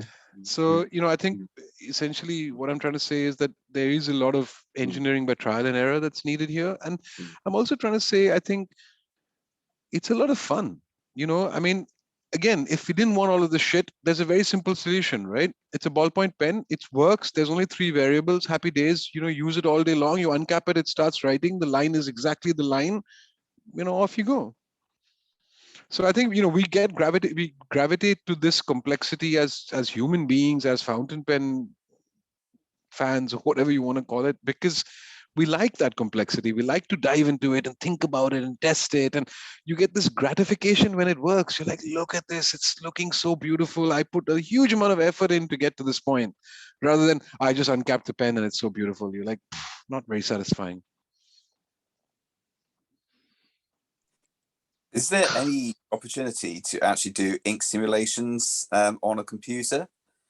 Has anyone ever thought about that at all? Or is that something which would be impossible?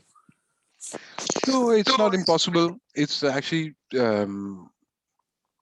it's fairly doable. I think we do for materials. We like, for example, with the design of the pen, the object itself, we do a finite element modeling, which basically models stresses and strains while machining and in use.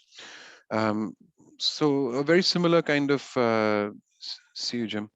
A very similar. Oh, I don't know if you're doing something else. A very similar kind of approach, but I think essentially, most likely, Andrew, what you'll realize is that very quickly it's not laminar flow. It's basically it's in a turbulent regime essentially. And what that means is that if you have a very slight variation in your starting point to that equation, slight variation in the temperature, for example, then the outcome that you get would be significantly different. So it's not a linear thing where you say, oh, I change this variable by 1 unit, then my output changes by 1 unit.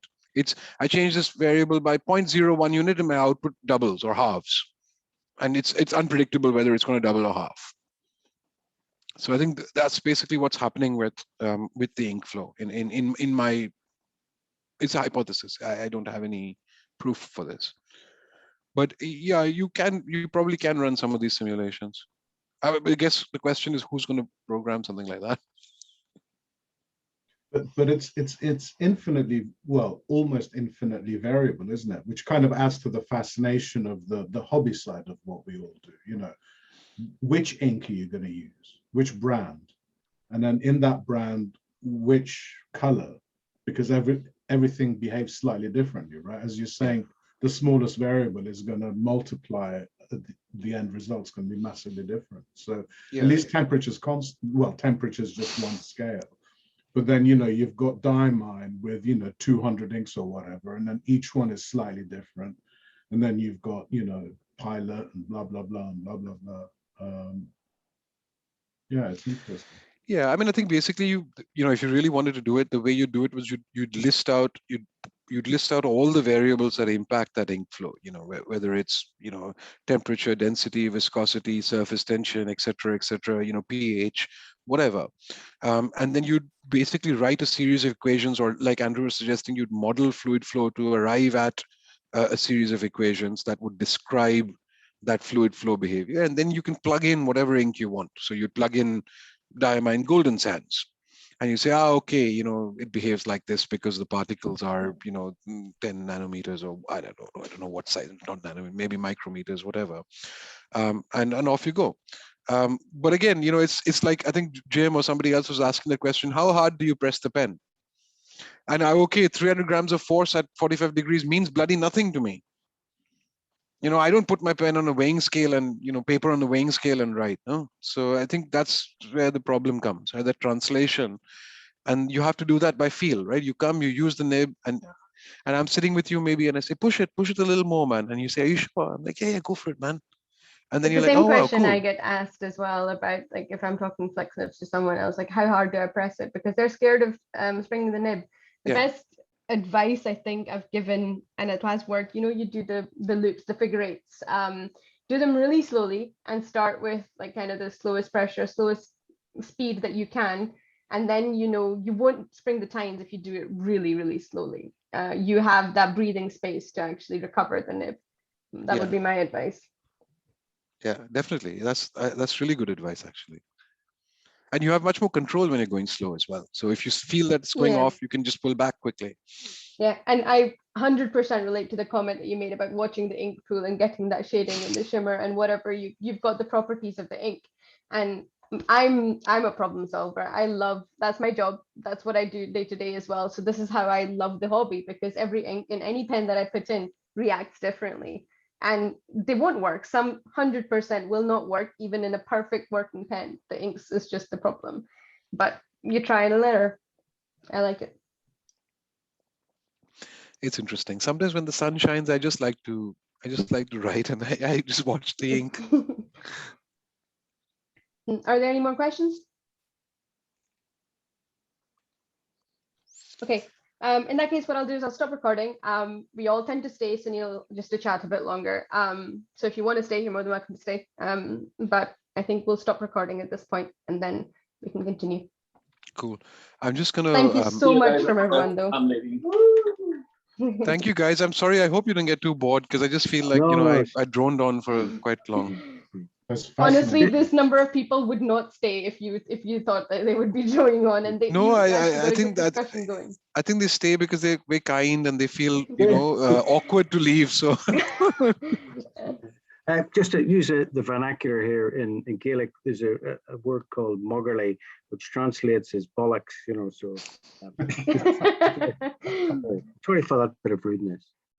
There's just an interesting word which I've written down, what you were talking about, ambedo, you know, they were talking about that, you know, day of the sunshine, and I wrote it down, it's a kind of melancholic trance in which you become completely absorbed in vivid sensory details, raindrops skittering down a window, briefly soaking in the experience of being alive, an act that is done purely for its own pleasure.